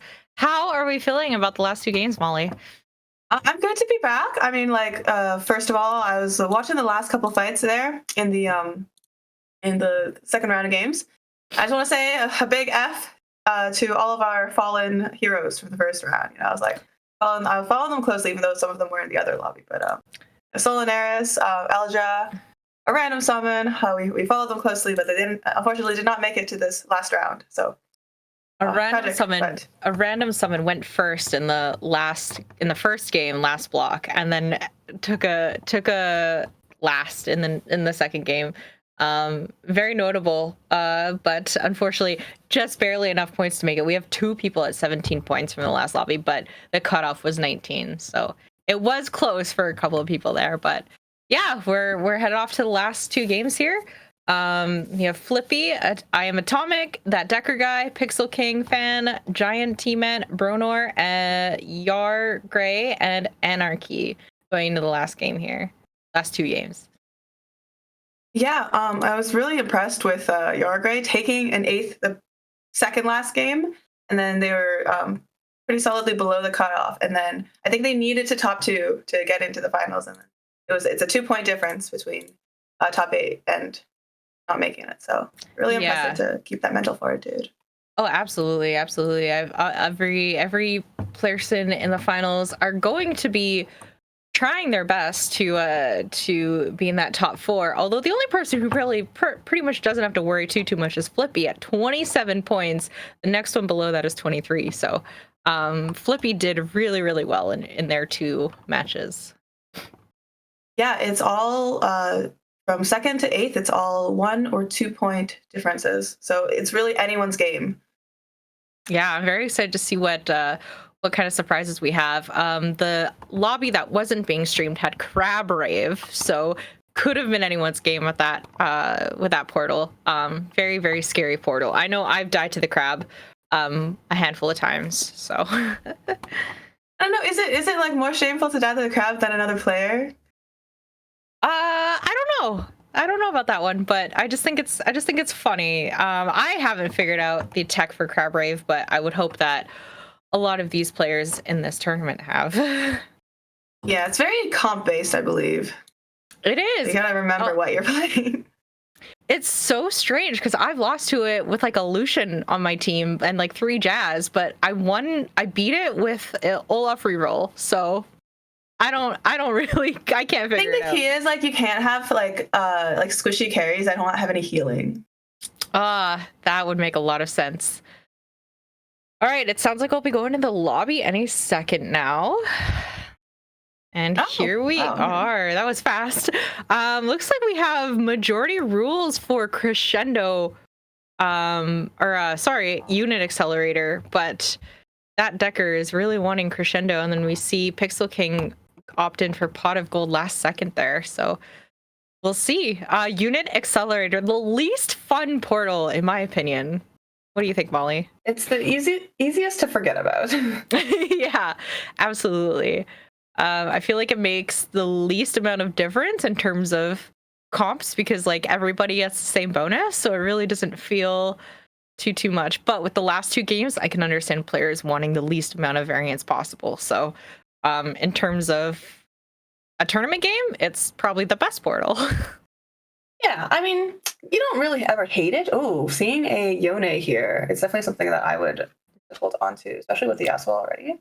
Yeah, Ione, and they already got the Yasuo round one. That's huge for them. Opting to put in 2 Lilias instead for the second round here, though. That Decker, I've noticed, really likes playing his AP teams. So we'll see if he opts in for like an AD comp this time around, because he's got a good start for one. Yeah, with the belt, it's hard to say either direction. We do have an even shroud if he chooses to build it. So honestly, I think Edgelord could be his way to go here, but we'll see. Opting for the Evelyn. With that Ione, it is clever, because if you get a Katarina this next job, you have 4 Crowd Diver. That could just be a early game. Yeah, for sure. It's definitely a strong early game here for Decker if this works out for him, if he can find a Katarina very quickly.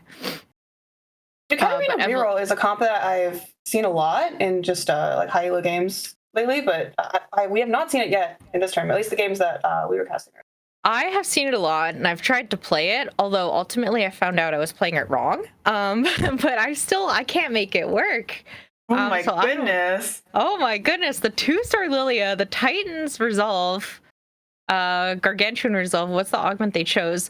Having a really, really good edgelord game. There is a Katarina there, opting not to level and put it in, instead buying the Kale, which could be a better choice, because next game he could. Oh, he did buy the Katarina, so he is going for he's going to go for 4 Crowd Diver instead of waiting for instead of 3 edgelord here. Yeah, it's a bit of a weird situation to be in, because you want to fit those 4 Crowd Divers, but you also want to level. I feel if you're going to be committing items this early, you can win streak. You don't really have the money to hold everything and level and keep that Kale for 3 edgelord. I agree. Decker last second ended up taking the Lilia out and putting in that Katarina, scoring him that 4 for this round. I think he's still going to get a win streak here. It doesn't look like his opponent, the opponent that he ended up going up against, had 4 units on the board anyway, so it worked out in his favor there. Thinking about selling the Lilia, it looks like too. The option could be to pre-level for increased odds. I don't hate it. Yeah, we'll see what he does. Yeah, leveling and putting in the Lilia for at least a little bit of tank values. Considering she is 2-starred, it's not a bad idea, but maybe he was hoping to 3-star that Yasuo as well. That would have been probably my choice over Lilia, especially if he ended up getting another edgelord, like a Kale in his shop again or something, but that did not ultimately happen. But we see him scouting a little bit here as well. We see someone playing Annie reroll already with a Nasher slammed on her, going up against Lilia. Annie reroll. Atomic is the one with Annie on the board, having 4 units on the board as well. Yone kind of going down right away here. So, but surprisingly, took out a little bit more units than I thought, but that Annie's still gonna beat out. Oh, that 4 Crowd Diver is deceptively strong. Even just a Katarina 1 is able to finish off that 2-item Annie 2. Oh my god, wait, Decker did win that. Holy. Yeah. Wow. Okay, I thought that was gonna go the other way around. That's crazy. Yeah, no, that is definitely deceptively strong. I never really see Crowd Diver being a strong composition, especially because people don't really keep 4 Crowd Diver in long term, but it worked out for Decker having it so early, getting the stuns off. Personally, I don't like the positioning where you only have a Yone 1, but you're putting him right in the line of fire. I would not do this until I hit Yone 2, or I would temporarily put the items on Evelyn. It's just a little risky. I do agree with that. I do kind of agree with that, but with the Titan's Resolve, it does make a little bit of sense. Although the Hodge, if you do put him 1 row back, he can at least farm a little bit more healing before taking damage. But for this mashup, it looks like it didn't really matter if he was positioned in the 1st or 2nd row, because he was so far to the right that he didn't get targeted first at all and ended up taking another win. So he's on a 3 hot streak right now. Got the aggressive pre-level in as well. Okay, so has the option to slam even Shroud, and then go for a bow for Titans if it's not already taken. He did high roll the. Oh, got the bow sniped. Feeling pretty bad about that, I bet. Taking another belt here, though. Not a bad idea, especially with an Urgot. I feel like if you can't fit in three edgelord right away, at least you have something to put. But he does hit that 2-star Yasuo right before switching boards. Halfway through round 2, we also have 4 people still at 100 HP. So hopefully we get to see a match between a couple of these 100 HP go head to head. Yeah, these do look like pretty good early game boards. Like you have like a really good item holder. You have like a disco opener versus an AD like 8-bit opener. Just pretty standard play. Really impressed. Yeah. We do see Pixel King slamming items on that Nami very early on as well. Shojin Morello's, and that looks like a Gambler's Blade as well. So farming a little bit of gold there. And we did see briefly on Decker's board that they did slam the Even Shroud. So they are committing to that line of fire as well. And this Nami has no trouble at all beating out this punk board that we see from Giant T-Man. You could do it. And instead of making 20, he buys out the shop, which, I mean, if you're trying to hit those Namis and Terex, that's not a bad idea. There is a 2-star Kench that he is buying. Possible 2-star Yasuo. Although Yasuo doesn't really fit on his board at all, so I don't see. Yeah, no, I'm pretty sure. I'm pretty sure that was incorrect. There's too many like one cost that you just like looking at that don't actually fit. Yeah. Tom Kench is at least giving him bruiser value with that Gragas on the board, so not a bad idea to 2-star that, at least temporarily. Yeah, sitting at 4 disco on Pixel King's board right now. And we see him going up against Decker with that Even Shroud, with that Sunfire, so already has anti-heal as well. Although it looks like Disco could beat out this board, depending on how stunned this Nami gets. But it looks like getting stunned twice has no repercussions for Pixel, and he ends up taking another win, going on a 5-win streak here, taking out Decker's 100 health. And so only 2 people left in the lobby at 100 health. So yeah, Nami had like 2 back-to-back amazing bubbles that fight. Yeah, for sure. Those are really, really good bubbles from the Nami. Absolutely. We do see Pixel King also picking up a Bard, so wanting that Dazzler value in when he is able to hit that next level.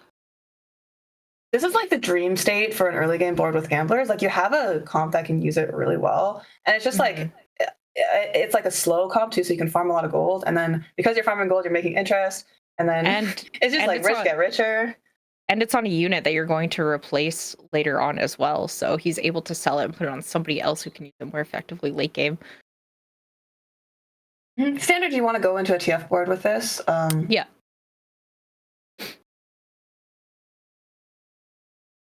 And we're seeing him opt into level and throw in the Nami, wanting to keep that win streak.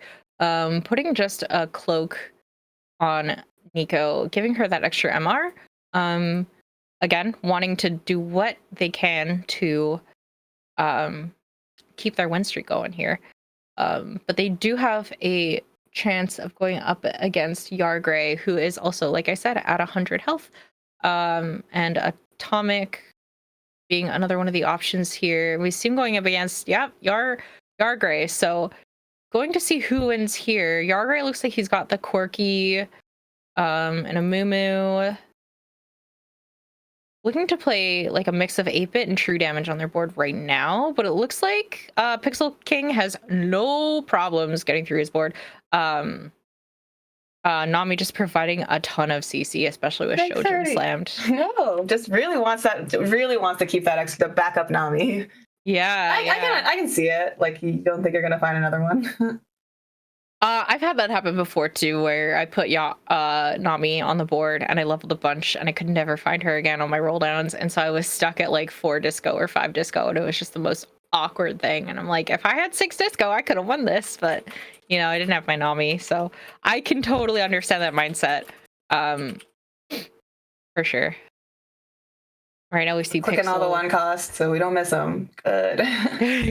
clicking the one cost, clicking everything he needs for this comp, making sure he's not going to miss his units. Something I forget to do in a lot of my games, but yeah, definitely team planner. For those of you listening, trust me, you're going to want to use it, especially if you're grinding for some LP. That confused me for a second. But yeah, it's a really good use of your extra time early game if your like board is pretty stable. Yeah, and we see going up against Bronar here with the quirky. Garen has a interesting items there. What was that? An Edge of Night and a Gargoyle Stoneplate? Or was that an Adaptive Helm? That must have been Adaptive Helm. I think the augment is fully adapted, so it must have at least one adaptive helm. Yeah. I think. But again, Pixel Fan just keeps on winning these games. 7 win streak going in. And yeah, the final Ascension definitely credits a lot of combat strength to that type of board. Yeah, obviously, yeah, it helps a lot with I think a disco board especially. We see Bronar opting in for KDA again here. This is not the first time we've seen Bronar play KDA on his board. With the MF having a Death Blade and a Rage Blade, so lots of value with that. Is in an awkward state where they have 3 big shot with the Kaisa putting AP items on the Kaisa. Must just be an item holder for now. Right. I'm actually a bit confused about this board. Like, you're definitely don't want to commit to this MF long term because it's big shot chosen. I don't think you're in a spot to reroll this and Bard because you have 0 bards. So yeah, and the MF is has the Deathblade because of super fans. I'm just realizing that now. There is a TF on the board if Decker can get it, but I imagine whether Bronar goes for Ezreal here. Yeah, he is, and the TF does get sniped by Flippy. Oh, looks like Pixel King lost their streak. Oh yeah, you're right. You are correct on that one. Okay. Still anyone's game then. Yeah. Oh yeah. I mean, regardless of Flippy coming in, like Flippy could be anywhere in the top 4, and it would secure him. I think. First place. Everybody just sell Israel. I was like, is there a way you could? Oh, he sold Israel. I don't know. I feel like having 4 big shot would have been a big power spike for him.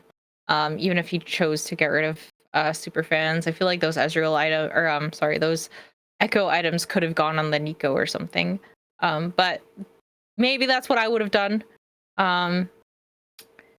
Regardless, still a decently strong board, despite just weird putting AP items on Kaisa.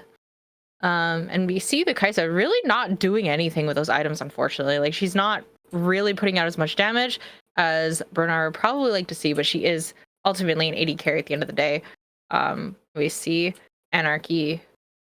Is that sorry? He has a strong board right now, but I am very concerned because they have 2 econ augments. They have Prismatic, Ticket, and Born. And in this set, like, it's so common to hit 3 stars anyway that once you've already hit all the 3 stars, those augments become very useless. Yeah, so they're gonna fall off hard. Absolutely. Yeah. Bronar's just scouting again. We see that Decker having a IE on his Yone now. So his Yone has 3 items, still only 1 star, it looks like, going up against 1 Decker. Would you look at that? Did get the Kale in, still has Crowd Diver in as well. So Decker's in a really strong spot right now. More than likely going to beat out this board, although maybe I spoke too soon. The Kaisa is the one getting stunned here, so MF was actually able to just ult her way into the enemy board, taking them all out. So Bronar, although not having the strongest board in the lobby, is stabilizing quite well as the game goes on. This is determined. One of you guys determined investors, right? Yes, yeah. Oh, that's a little. It's a bit weird to take that on stage 3 when you can't make use of it right away. Yeah, I do think it's strange, but I guess we'll see what happens.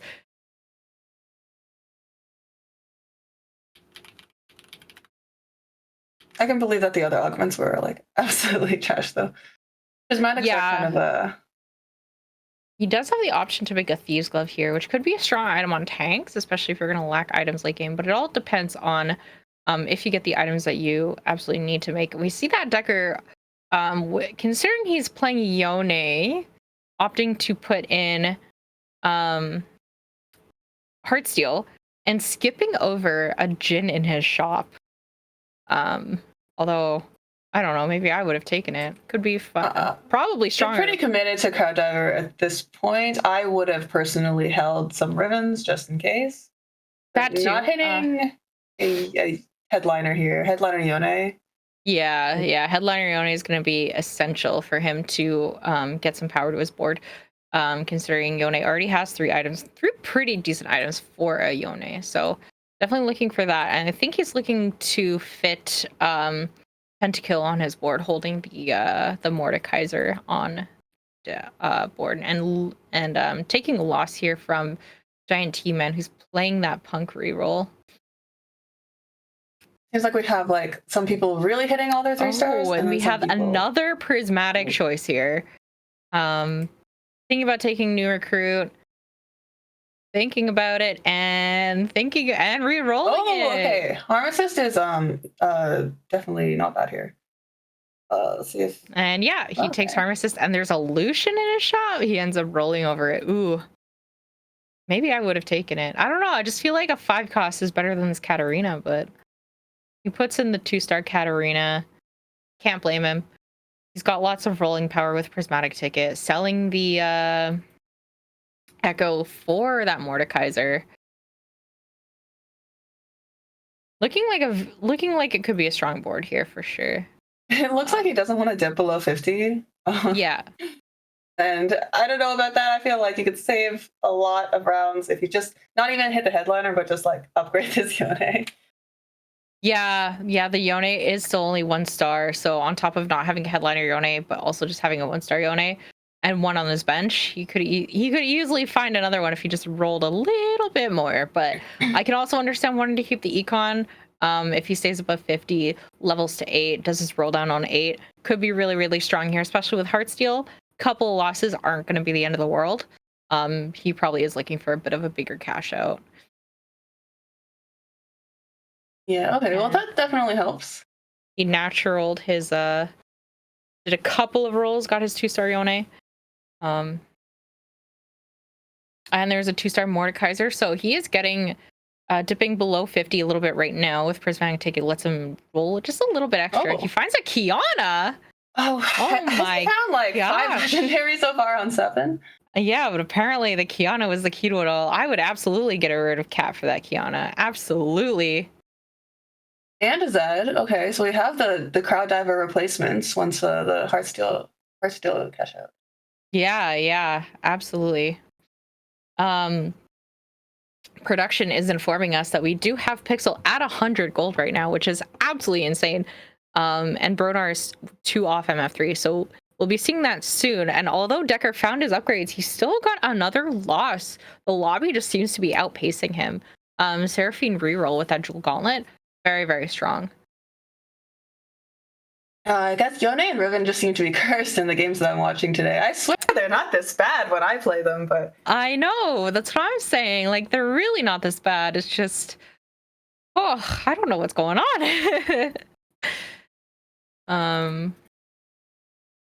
They are expensive. They are very expensive compared to like a 1 or 2 cost reroll. Plus, if you don't have Heartsteel in early, like you're missing out on a lot of potential cash outs, so...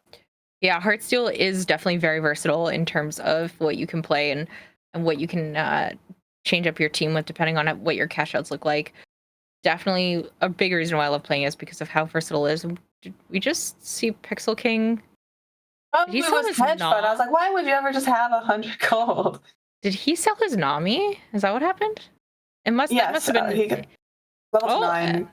Yeah. Sold his Nami, level to 9, got the TF, has a 2-star Blitz to add to his team, giving him his 2 disco balls here, putting the Nami back on the board, having 6 disco, and getting a little. And I'm picking up the item. Oh. He still has to slam his items. But he's doing it mid game, putting the Gambler's Blade on his carry, which I still think is weird. But he does. Oh my god! Oh no! What are you doing? No. Leaking his tech a little bit by accident. We are back to Decker just as he hits. Good timing. Yeah, the 3-star Yone with the headliner, the Crowd Diver headliner as well. So getting that Kiana, getting that Zed in, doesn't need the Katarina. Hey, that's not a bad reforge. No, that is a Death Blade, which is going to be slammed on the Yasuo and the Kiana. So he does have the true damage bonus, bling bonus for both of those units, which is good because Kiana is now going to farm him so many extra components, which is going to be. Actually, no, the Zed's not a true damage. So he really, regardless, he really should have put the Death Blade on the Kiana so she could use both items better. Oh yes, yeah, definitely. Stacking the items definitely would have been a better choice. Regardless, he does win here. He's looking for that Viego for the pentakill once he hits level 8, which is probably what he's going to do now once he gets some extra econ. I believe he took a Kiana off carousel as well, so like a high roll shop on 8 just gives him a Kiana too, and that would completely turn this game around. Yeah, absolutely. It's not terrible that he's 17 health, but yeah. He's still playing 2 out of 3 hearts too with the sex and doesn't have anything better. Oh no. Oh yeah, he did get rid of his Heartsteel. But you know what? He is kind of managing to turn around, so remember this is the last 2 games, so he's praying that he can get a top 4 here. And there's an Alawi in his shop, automatically takes it. That's going to be huge for him climbing up the ladder a little bit here. Hey, that's the Kiana that should be in Decker's shop. Oh no. They should trade. Bronar with did he take hologram? Is that why he's got 2 MFs? Yes. He must be, yeah. Ziggs has adaptive helm and jewel gauntlet. He has a Ezreal on the bench as well, probably looking to throw it in as soon as he can. He's already level 8 though. I don't know if there's a way for him to fit it on his board, especially if he's trying to focus on playing Jazz. Did sell the Kaisa to put Bard in for those AP items. Losing to this Crowd Diver team a little bit. But the MF was able to push out enough damage to take down Flippy. Interesting. I can't say I have high hopes for this team because he didn't even buy the Bard in the shop, so we're not going for Bard 3. We are close to MF 3, but if you're going to be leveling to 8, I don't know. Playing around 3 costs is a bit late, especially because you're not upgrading the frontline either. Okay. Oh, yeah. We are. Okay. We are. Just used instead of finding a 3rd echo, used his duplicator, his lesser duplicator on the bench there. And we see Pixel King with an Alawi on his bench as well now too. Got the Lux in there, so trying to cap out Disco as much as possible. You do see him with a Sona, which means he got rid of the Nami and opted for Lux, giving the Dazzler bonus. How did Pixel King lose so much HP so fast? That is a great question. I feel like he's actually dead. Oh no! I think he's dead here. Actually, oh no, indeed. Does she have to suck? Or no? Maybe Alawi or Blitz? The Blitz tech? The Blitz tech. just punched everyone to death. Okay. Oh my god, the Blitz tech. Bronar is now at the bottom though, with Pixel, both sitting at 1 HP. Pixel putting in Yorick here. I feel like 6 disco would just be so much healing that you'd want to keep, but I could be wrong. Although he did hit the 5 costs, so it's certainly an interesting choice. I know that he did have a replacement Nami to get 4 Dazzler in at some point. Yeah. Not having the Nami instead playing like Guardian Tarek, it's certainly a choice. I don't know that I would have played the Sona. I feel like Sona's not crazy strong with this board because you're already getting so much healing. Unless she was giving attack speed, I think is what we saw from the last game. The Yeah, main attack problem I speed. feel is that you still have this Gambler's Blade on TF. You could remove it. Yeah, that's what I was thinking too. Ooh. Yeah, and he does end up going down here.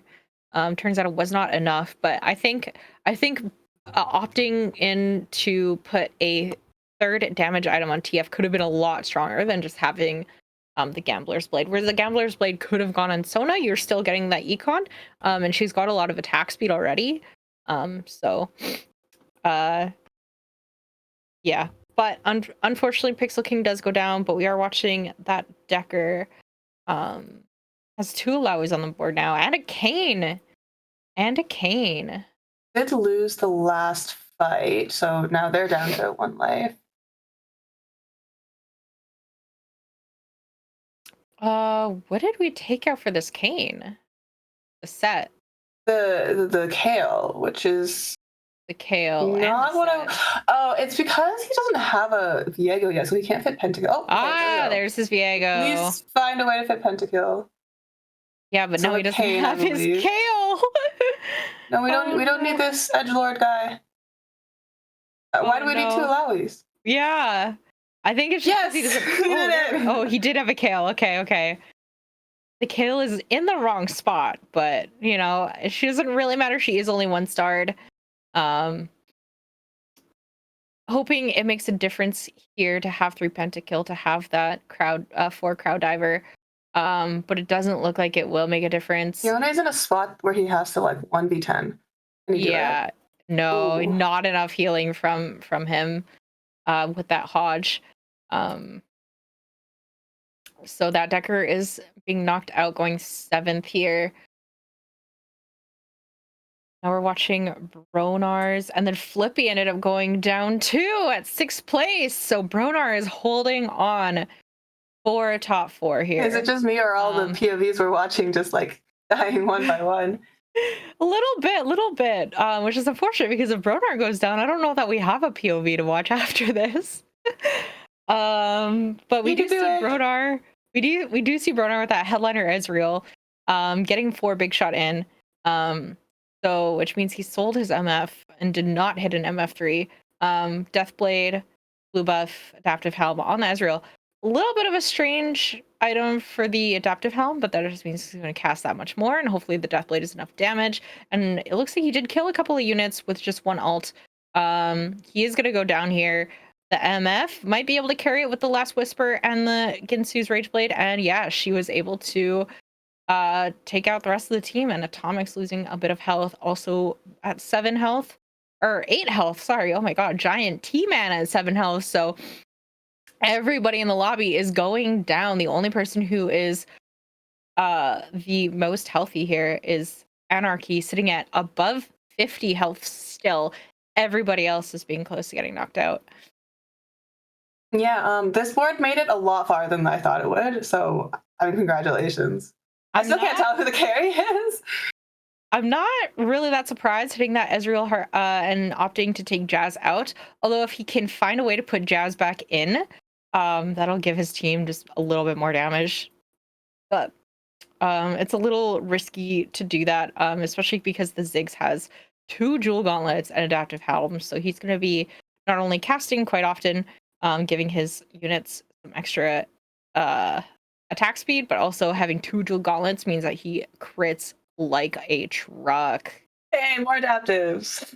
And yeah, bad, right? Hitting another adaptive, putting it on his front line.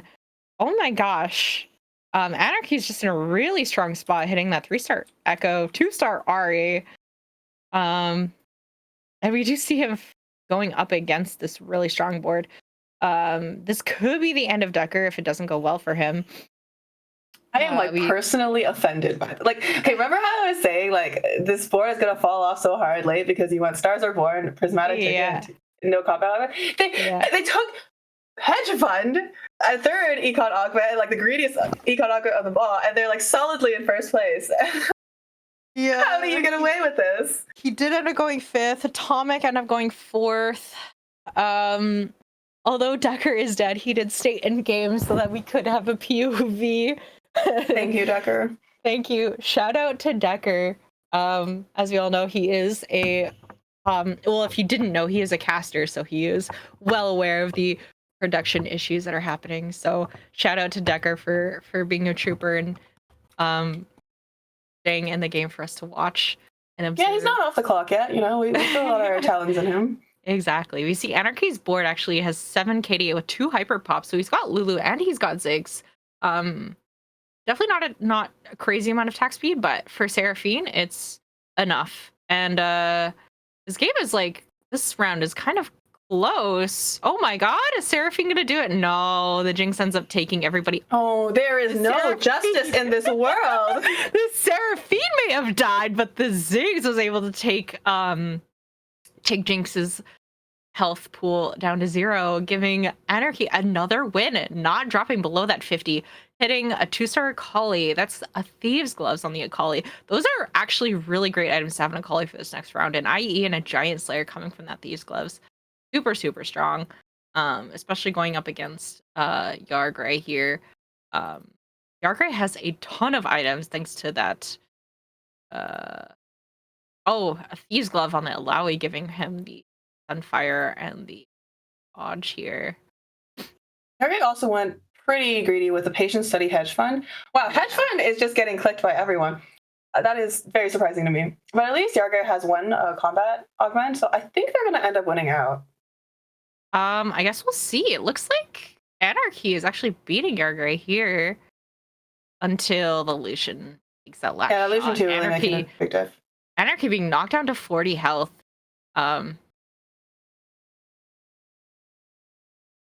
Sorry, I'm just clicking over to the points total to see how everybody's doing so far.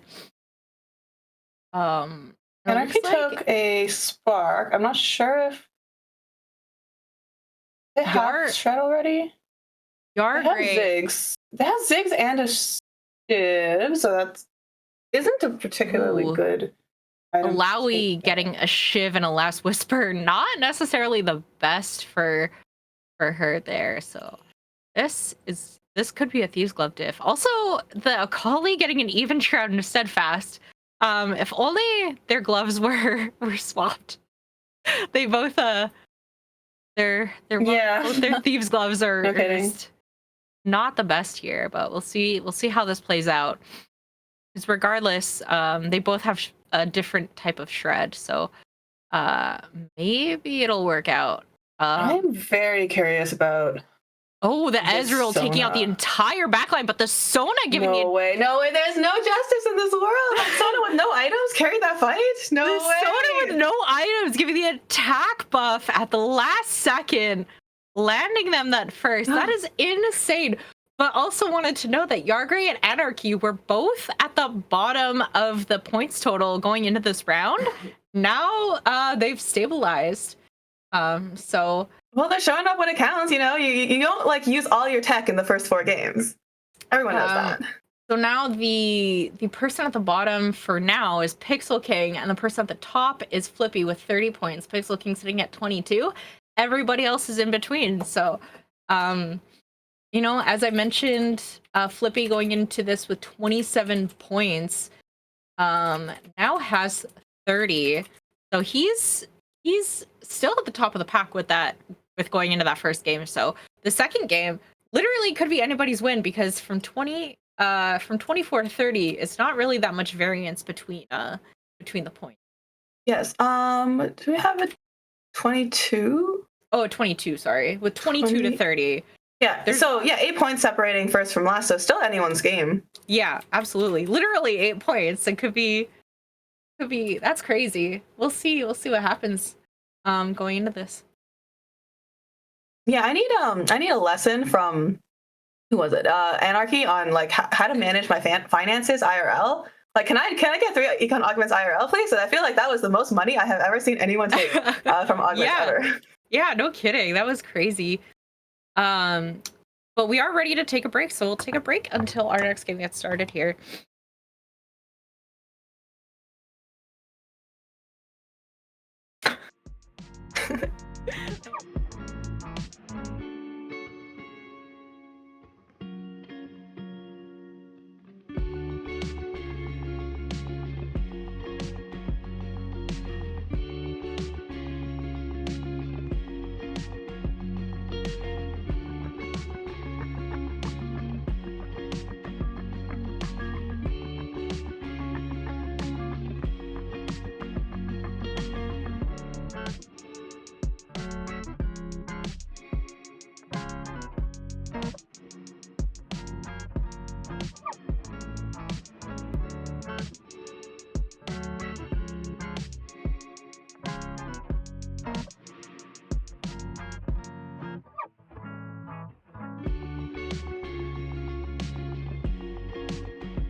And we're back for the last game. Welcome back, everybody.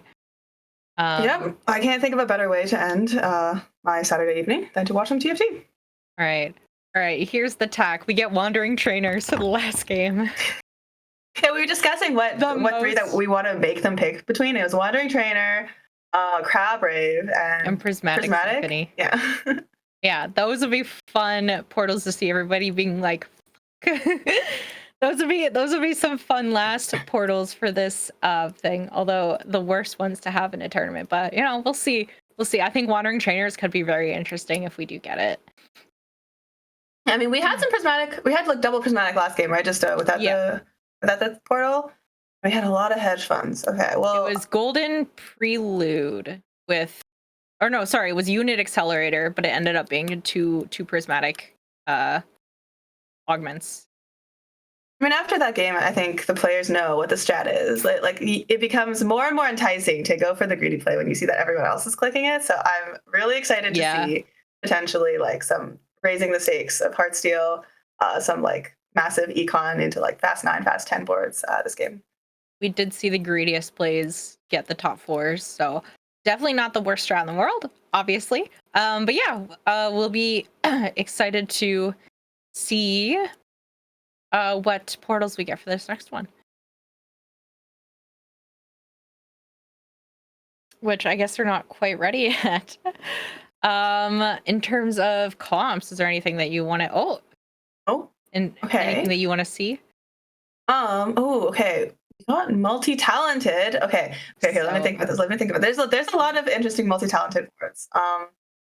Back when it was a Jax meta, I really loved multi-talented for Jax. Oh, yeah. That was really good.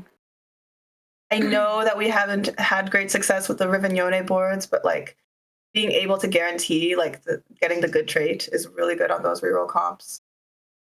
imagine you see a Yone and it's Heartsteel with Crowd Diver and not Edgelord. That would be You kind know, of sad. like sometimes it's good. Oh, we have 4 Yasuos in one shop. Okay. Wait, yeah. Are we doing it? It looks like we're doing it. I don't know if it's a full commit just yet, but we do see that Decker picking up the Yasuo reroll, or Yasuo headliner for a potential Multi-talented is Yasuo reroll. also very good on Yasuo reroll. Yes, yeah. Being able to farm all that extra 80. Oh my god, he gets so big. I had a game not that long ago where I had literally 6 Yasuos in my shop, and it was like I can't not play Yasuo reroll. Decker's just like hovering that eye. It's like, I'm playing AD. Committing to the Yasuo reroll, slamming the IE right away. Again, not a bad idea. Having that Guardian to add some frontline, also really good pickup from him here. I would hope that he would look at some other boards, maybe to see what they're playing. Just realize it's still PvE round. Like it doesn't cost you anything to just wait 1 round to slam, but you just want to send a message. You know, Yeah. You are sending a message. Yeah, sending a message to anyone else was scouting, but he's not. So we'll see what else he decides to do here. Oh, that's Jazz Baby as one of the options. Unfortunately, he's already committed. Idealism. Oh my. Okay, idealism. Yeah. IE here. That is an early game for sure. That is, yeah, that's a Yasuo. Picking up another one from the shop. So having 5 Yasuos already. Obviously very committed to this comp right now. Okay, I was just about to say I was disappointed that he didn't hold the Lilia for potential superfan, but you know. No, I'm proud. He's thinking about it. He saw it. He's good. He's going. Throwing in that cloak as well. If he gets a belt off of Carousel, that's an even shroud as well. So he definitely knows what he's doing in these early games. Definitely being a bit of a high roller here.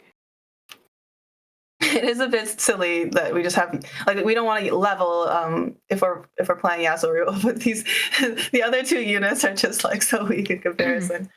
Although I will say, if you're gonna slam an even shroud, and you're probably getting rid of the Pantheon, why would you not just put the cloak on the cannon for the bling bonus? Maybe he didn't think about that, but I'm not sure. But will this Yasuo? Oh wow, that last whatever 3/4 blade of Corky's health thing. Gone in an instant by Yasuo's ult. Doing the team planner, making sure he's not going to miss his units. And we go back to Bro. Okay, interesting. A super fan, KDA Lilia. The insta 3-star with the Stars Are Born. Oh yeah. Good point. I did not catch that. Going Stars Are Born again. It's not an augment that I choose often, but when I choose it, I definitely have a reason for it. So. You know, I am not saying that you should ever do this, but one time I went Gargantuan Resolve as my first augment, and I didn't have anyone to hold it except for a headliner Lilia. I had 3 Titans. Like I had the Gargantuan Titans, I like made a Titans, and then I like got a Titans off Carousel. Triple Titans, Gargantuan Lilia gets very big. Yeah, I could imagine. That sounds hilarious. And we see Ronar getting a win off of Yargray here. Yargray having the true damage augments, so a little bit of competition with that Decker having the Yasuo and the Kennen. Yeah, I'm gonna assume that Yargray is gonna go for Senna. Ronar not really able to do much, only has 3 gold. Picking up the Cassante, probably hitting to hope a 2-star. And yeah, we see the Kennen for the super fan bonus. We see the Evelyn giving them the KDA. So I'm very committed to this win streak, even pre-levels, to get the odds for next round. Yeah, we'll see if they can keep it up. Sitting at 8 out of 10. We see 2 Corkies on Pixel Fans board. Also picking up Idealism. So note that for Carousel, fighting that Decker for gloves and whatever else if they decide to make a couple of Hodges. Tears. And actually Lily is in danger if she doesn't cast soon. She's going to. Yeah, look at that. Yeah. Well, don't forget that Kennen also has a stun, so regardless, I think Bronar would have won that if Lilia didn't heal. Sure, the Corki isn't actually doing that much damage without some raw AD or crit. I love how we're just like POVing our board because we're last pick on carousel. But don't even look. We're not gonna get what we want. No, not at all. That Decker getting a sword, Flippy getting a cloak, Yargray wanting a belt, Atomic. I agree with the 3 gold and the MF there. We could just make a tempo item like Sunfire. Definitely allows him to make more frontline. Can make a can make a Titan's Resolve if he wants to. He's got the items for it. Taking the 2-star Kaisa, because he still didn't use up the 2-cost Stars Are Born champion. So getting that Kaisa for the other KDA. Hopefully able to get another KDA unit by the time he levels up. And putting a Sunfire on Lilia, wanting that anti-heal. MF for Evelyn would have been the more correct play. Okay, we have a 3-star Tom Kench as well. Okay, everybody just getting all the 1 costs in this final game. Yeah, I think you're correct on that. MF for Evelyn definitely would have been a really, really strong choice here. Or even just MF for Cassante even, because... but I guess Cassante is doing the Sentinel bonus, so... getting rid of Evelyn may have been a better choice considering she is only hard as well. We do see going up against the country team here. Samira only having a bow, so not really doing much here.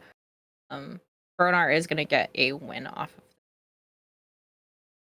I'm glad for the Sunfire Cape Slam because that fight would have been lost otherwise. Oh, okay, we got the MF. Okay, cool. Ended up getting it anyways and making Econ worth. That's probably what I was waiting for to see if he was going to win or lose. We do see Bronar and Atomic still at 100 health going into 2-6 as well. They do have a chance to fight each other here. Otherwise, he could be going up against Flippy, who has a Radiant. It's the 5 superfan bonus. Oh. But it's a 2-star in comparison to Bruno's 3-star, so who knows? Also true. They do have a Corki as well. We do end up going against that Decker anyways, who's got that Yasuo. That Yasuo could take out Bronar's team. I wouldn't be surprised. It just depends on how tanky this Lilia actually is. And it looks like Lilia's tankiness was able to win out against that Yasuo. So the Yasuo is going down. Decker has no damage on his board aside from that Yasuo. So Bronar is getting another win here. And we see an unfortunate ad. It's okay. We're going into creep round. Going into creep round. We're switching over to Decker's board. No, I want to see if anyone loses to Cruds in the last game. Yeah, god damn it. Decker selling something off his bench, giving him 40 gold. That's actually a lot of gold. Don't think I've ever made 40 gold before Krugs. So he's in a really strong spot econ wise. Being at 79 health. Probably not rolling a ton. Not doing a ton of leveling up as he is only level 4 right now, which is ideal actually because he is playing that Yasuo. But probably wanting another item to put on his Yasuo as well for this sword. He does have the option to... Whoa! Interesting. Okay. I stopped mid-sentence because he just got 2 Rivens from Krugs. That is a huge pickup for him. Selling a Yasuo to buy a Corki. Okay, I guess we're pivoting to 8-bit. 8-bit? I don't know if that's the right... I guess you already have Riven items. And considering... You definitely keep playing this Yasuo for now, but... He already no. He sold the Yasuo. He's putting the items on Riven. No faith. If you're going to play Riven, I would have waited to hit the headliner. I guess you wouldn't have hit the headliner because you had a headliner. But this could be interesting. I guess he's not making any other items as well. I guess the only other item he could make is a Giant Slayer, which isn't necessarily the best. But if you are gonna do this, it would be like go for Titans off Carousel and make a BT on Viego, but I think he would need a QS or Edge of Night for the Riven. Regardless, he's not winning any fights anytime soon with he's not winning after that pivot. I don't know. I think I would have stayed the Yasuo and committed to a roll down on level 5. With already being at 50 gold, he could have easily slow rolled at level 5 for that Yasuo. And we see a Prismatic. Let's go. What's he gonna pick? Oh, these are very interesting. Re-rolling, yeah, deciding on a Prismatic ticket, which is a good option considering he did pivot completely from the Yasuo to the Riven. Although finding those Rivens is going to be really strong because there's a lot of people who do, or at least Pixel King has this quirky on his board, meaning he was probably thinking about playing 8-bit later, but deciding to sell it. Found a Jazz headliner. Well, it is Jazz because it's multi-talented, but the Bard is what I meant to say. The Bard headliner for the Dazzler for the MF that he's got on the board. So he's already got 3 Jazz, which is actually pretty strong for this board. Yeah, Pixel King is still technically flexible. Okay. I don't know if I would have slammed the Static Shiv. I don't know what the end goal is for this comp. Yeah, definitely with Jazz, you do still have quite a bit of flexibility. But with Idealism, you typically want to play some sort of melee carry or like a Katarina. I would agree. This would have been really good with 2 Hodges to play a Katarina reroll, and then all you would have needed was a dual gauntlet. The Bard is not doing enough damage to chew through that Tom Kench. Unfortunately, this is the first time we're seeing country, I think. So I'm kind of excited to see how well Giant T-Man does in this lobby. I wonder if he is going to sell that Kench. I'm going to trust that. I would imagine he'll sell the Kench, but regardless, he still wants another country headliner if he's going to continue playing country. And because you ever just never roll and just naturally hit a Samira Chosen. Also, yeah, Pixel Fan has an even shroud, but he's putting items on the Bard, which is kind of counterintuitive. So I guess we'll see how and that we have goes. A ship. Okay, so regardless, we're gonna have some AD/AP combination. Covering all the bases here. All the bases for sure. We do see Atomic with an Ari already as well, level 6. So definitely high roll that Ari. But we do see this Bard and this MF able to take down Atomic's team. Atomic, although has the Ari, does not have anything to really support it. That was a 100 streak as well. Yeah. Atomic losing his 100 health and his win streak. He got cocky. There's a Nash's tooth on his bench. Oh, he should have put it on Ari. Could have been the diff. Could have easily been the diff. But yeah, we'll see what everybody takes here. Giant T-Man grabbing the spatula. What was on his board? Instantly taken, even though it was on a 1 cost. Wait, he was the one at the country board, so he might actually be committing to country. Might sell the Tom Kench though, assuming he's got a replacement. But that easily could be a country board if he's set up for it already. And with multi-talented, you can't miss. Exactly. Literally cannot miss. Right. I'm still endlessly confused by this board, but we'll get there. We'll get there. I just need to be patient. 63 gold. I think he's deciding if he should roll or level. Scouting a little bit to see what everybody else is doing. I think he's also trying to figure out what to do. Picking up the Mordekaiser and playing instead of the Lilia. Obviously a stronger Sentinel unit. Mordekaiser being probably one of the strongest things in the game right now. Going up against Bronar, who now has a Radiant Warmogs, a Radiant Adaptive Helmet, a Warmogs, and a Sunfire on that Lilia. So that Lilia is not going to be dying anytime soon. As a Gnar, the Gnar is going down. Lilia and Kennen still alive. Kaisa with no items, still able to take down his team pretty easily. Yeah, the MF and Bard with not having really damage items and just healing and shred, just not able to take out anything. So Bronar's in a really strong spot right now with that. The shops are not what I like to see. I mean, there are a lot of small optimizations that could be made here, especially on the stats board. You can actually fit KDA Spellweaver and Sentinel if you buy that Seraphine. He already has Spellweaver. He already has the KDA. Definitely picking up that Seraphine could have been the move for him instead of that Quirky. That would have been a lot stronger. But we're moving on to that Decker doing his roll down here.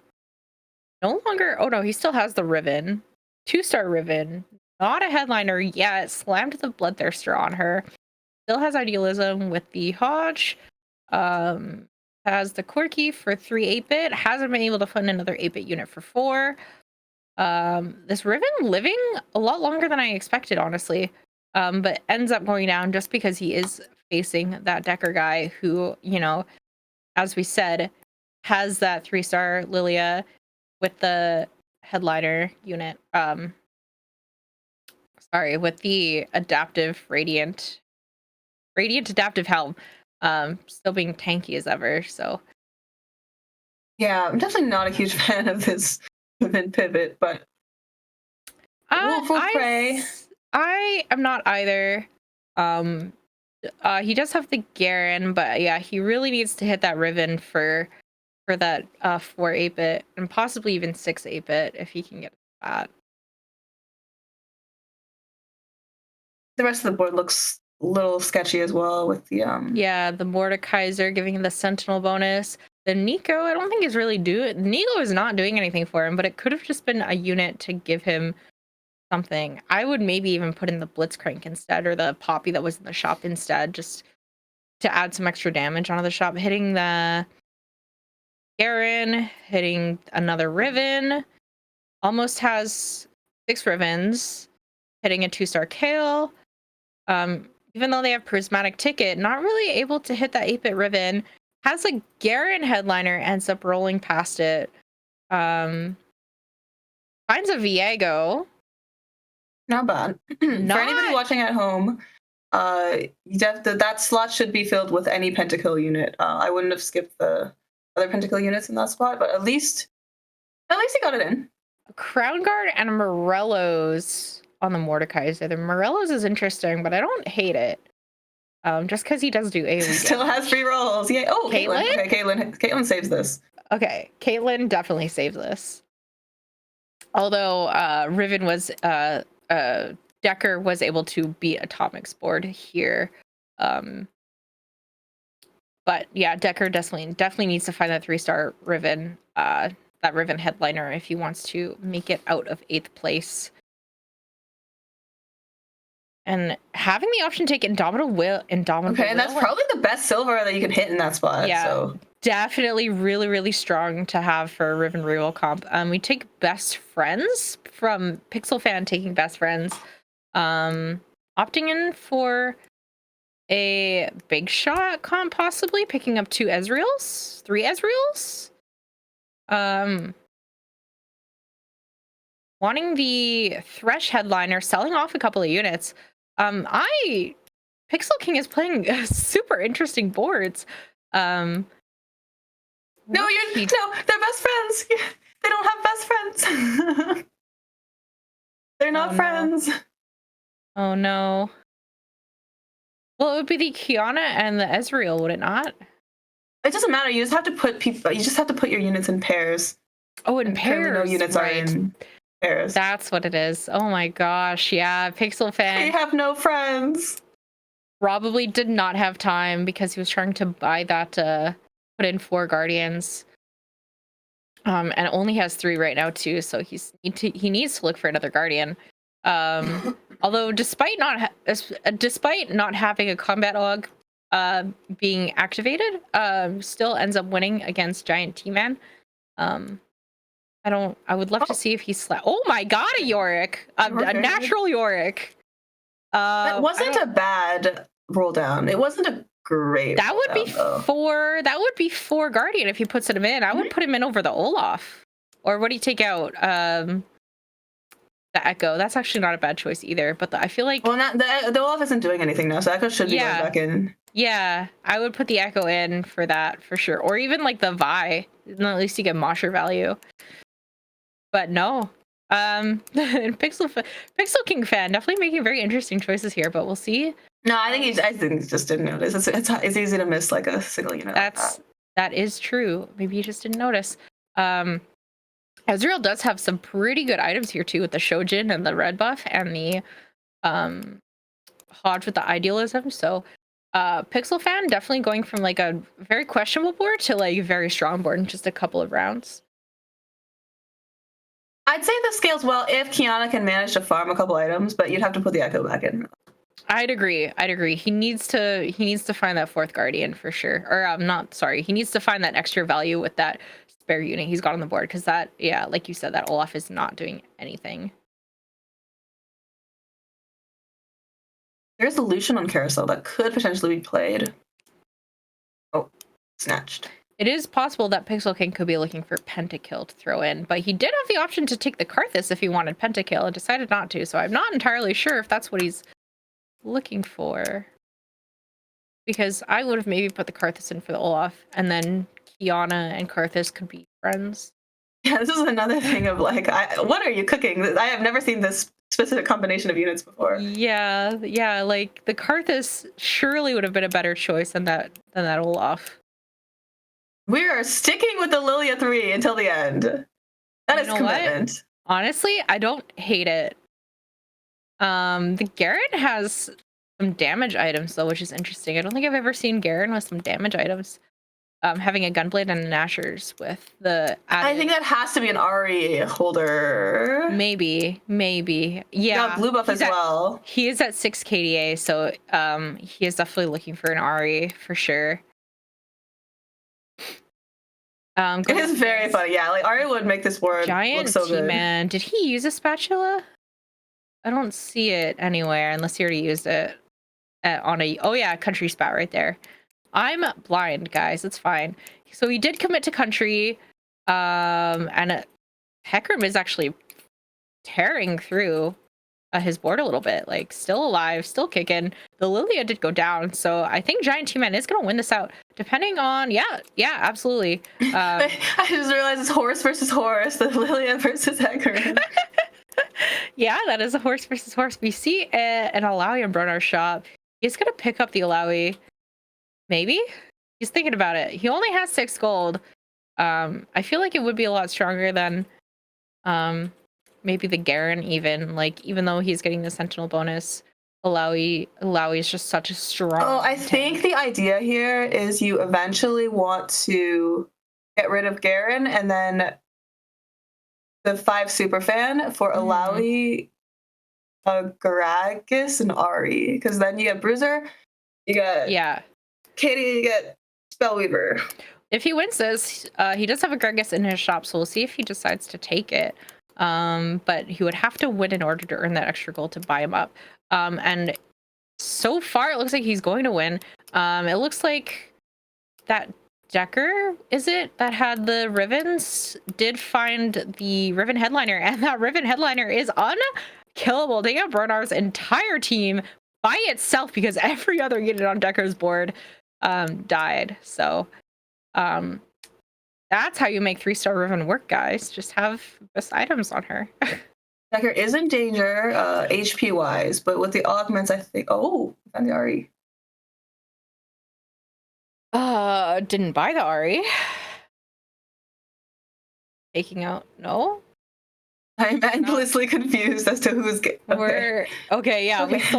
We sold something for the Ari. It was actually a Alawi, but we do need to put. Oh, yeah, that's interesting. I get that it's a little hard to fade if you don't have Gragas, but we do need to put the Seraphine back in. I feel like we take the Gnar out at this point, right? He's doing nothing but super fans. I think we just take the Gnar and put Seraphine in, and that gives you the 7 KDA. Maybe. Oh. Oof. Okay. I guess we just really like this Gnar. He's just too cute.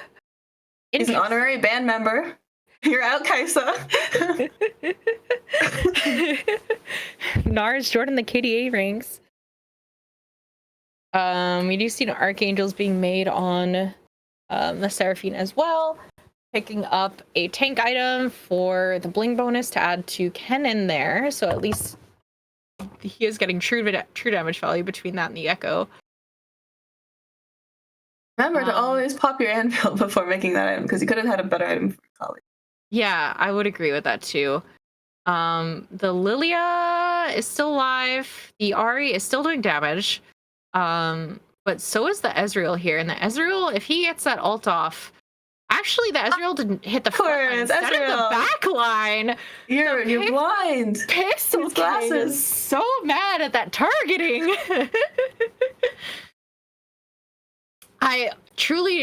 I'm gonna be honest, I don't even know exactly how Ezreal targeting goes, but I feel like he should have hit the back line there. Just because he could have hit all 4 units at the same time. But it should be at the biggest clump. Yeah. And so maybe like because Ari and Seraphine were spaced out a little bit more than the frontline units. Yeah, so like even if he could hit them all in a line, he still chooses to aim at the clump in front of him. Well, it's good luck for Bronar because he got a win from that. So I can't believe this is working as well as it is. I mean, there used to be this one really disgusting Ari comp with Sentinels, but Lilia usually was just the trade bot. She wasn't the main Sentinel.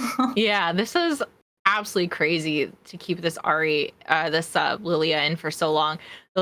Lilia does go down against this Senna comp here.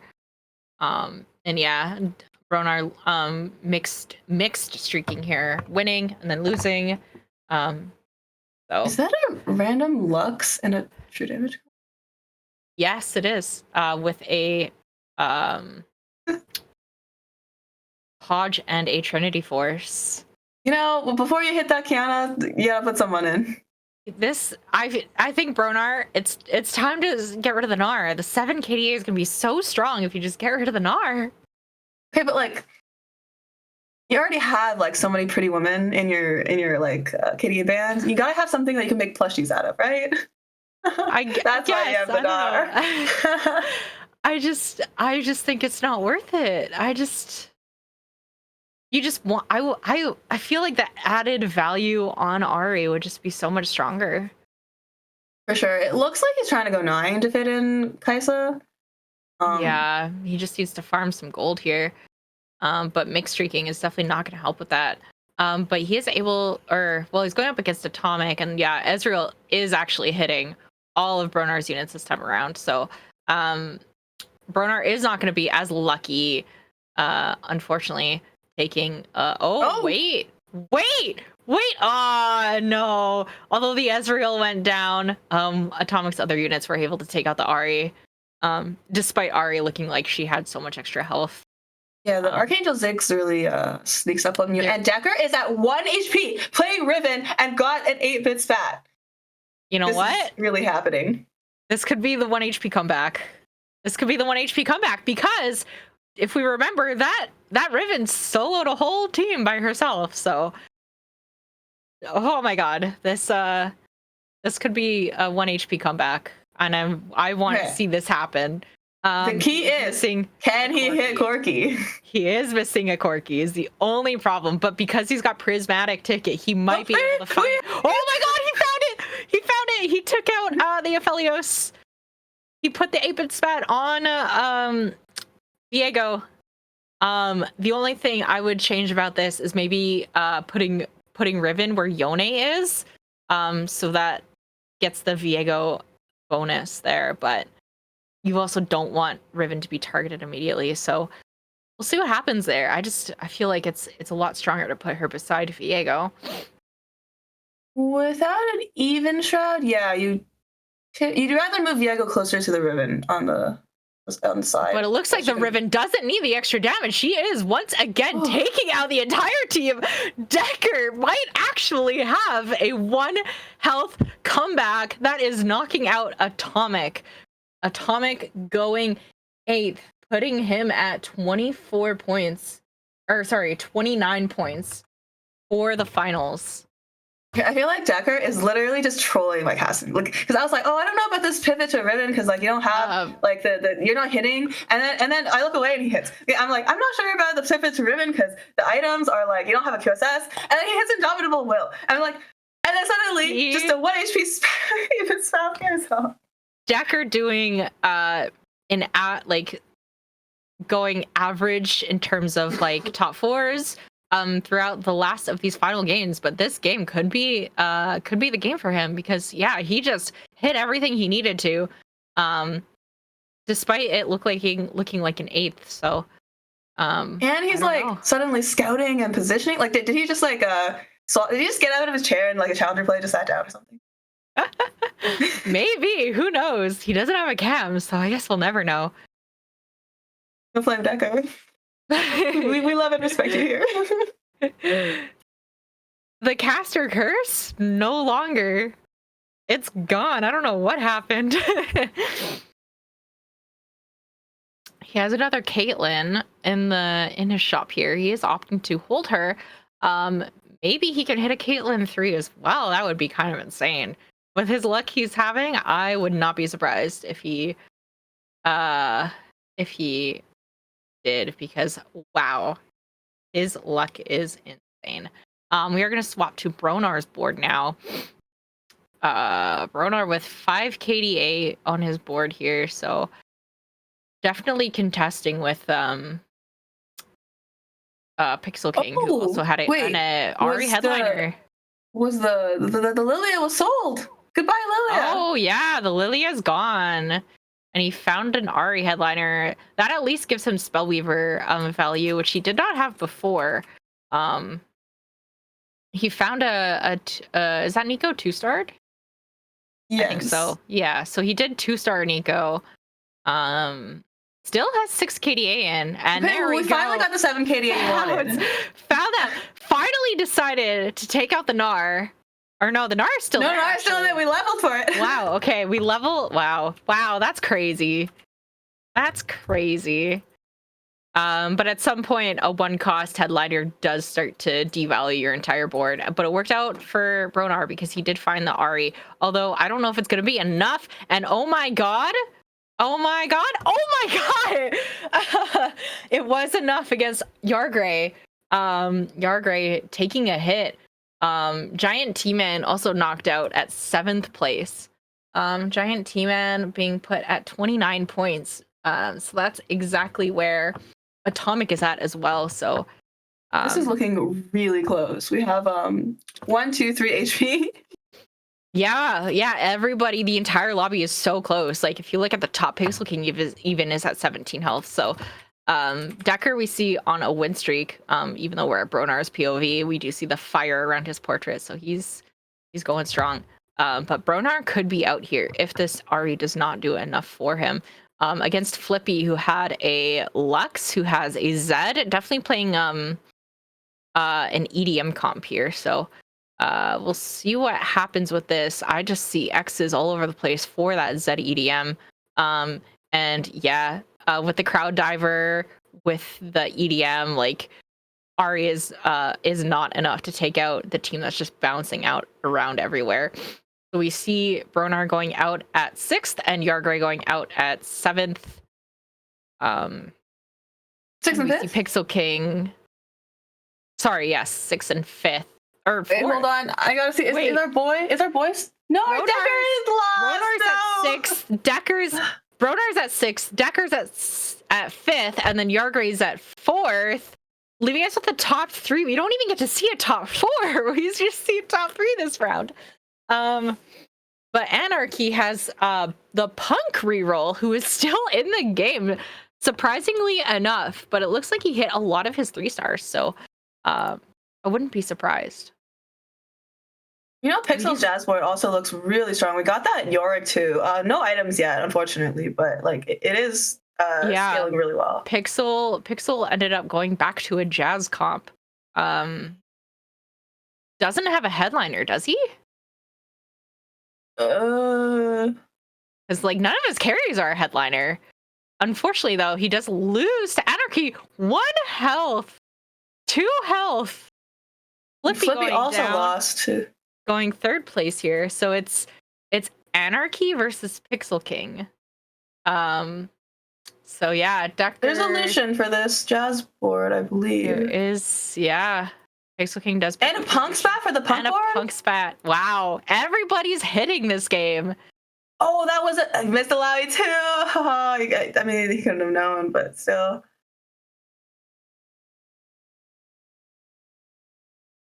We've got the Edge of Knife for Zed as well, which is pretty good. It's like the only hope, really. Production is informing us that Flippy did win with 36 points. So regardless of who wins here, Flippy is the winner of our overall finals. Okay. So you don't need to be an overachiever. You know, you just get your top 3 and get out. Yeah, exactly. Which is good for Flippy here, but regardless, we do still want to see how this plays out. And Pixel King's Ezreal is putting in work. I just don't think it'll be enough. The Vex is providing a lot of CC, and we do see, yeah, wow. Out of all these games, who would have thought that a punk reroll would end up going first place? In the I didn't even notice that board was being played. Like, nobody was scouting them. They just kind of do the dark horse. They sneak up on you. Not a lot of scouting this game compared to what we've seen throughout the rest of the finals, which is a surprise because if it's the last game, you would want to scout a little bit more. But regardless, we did not see like any contesting going on, which is good for everybody. Everybody was hitting what they needed to, but you know, not everybody can win. So like I said, we were informed that Flippy did win at a total of 36 points. Below that is Atomic at 29 and Giant T-Man at 29, although the sheet isn't quite fully updated. So I'm not sure if that's accurate.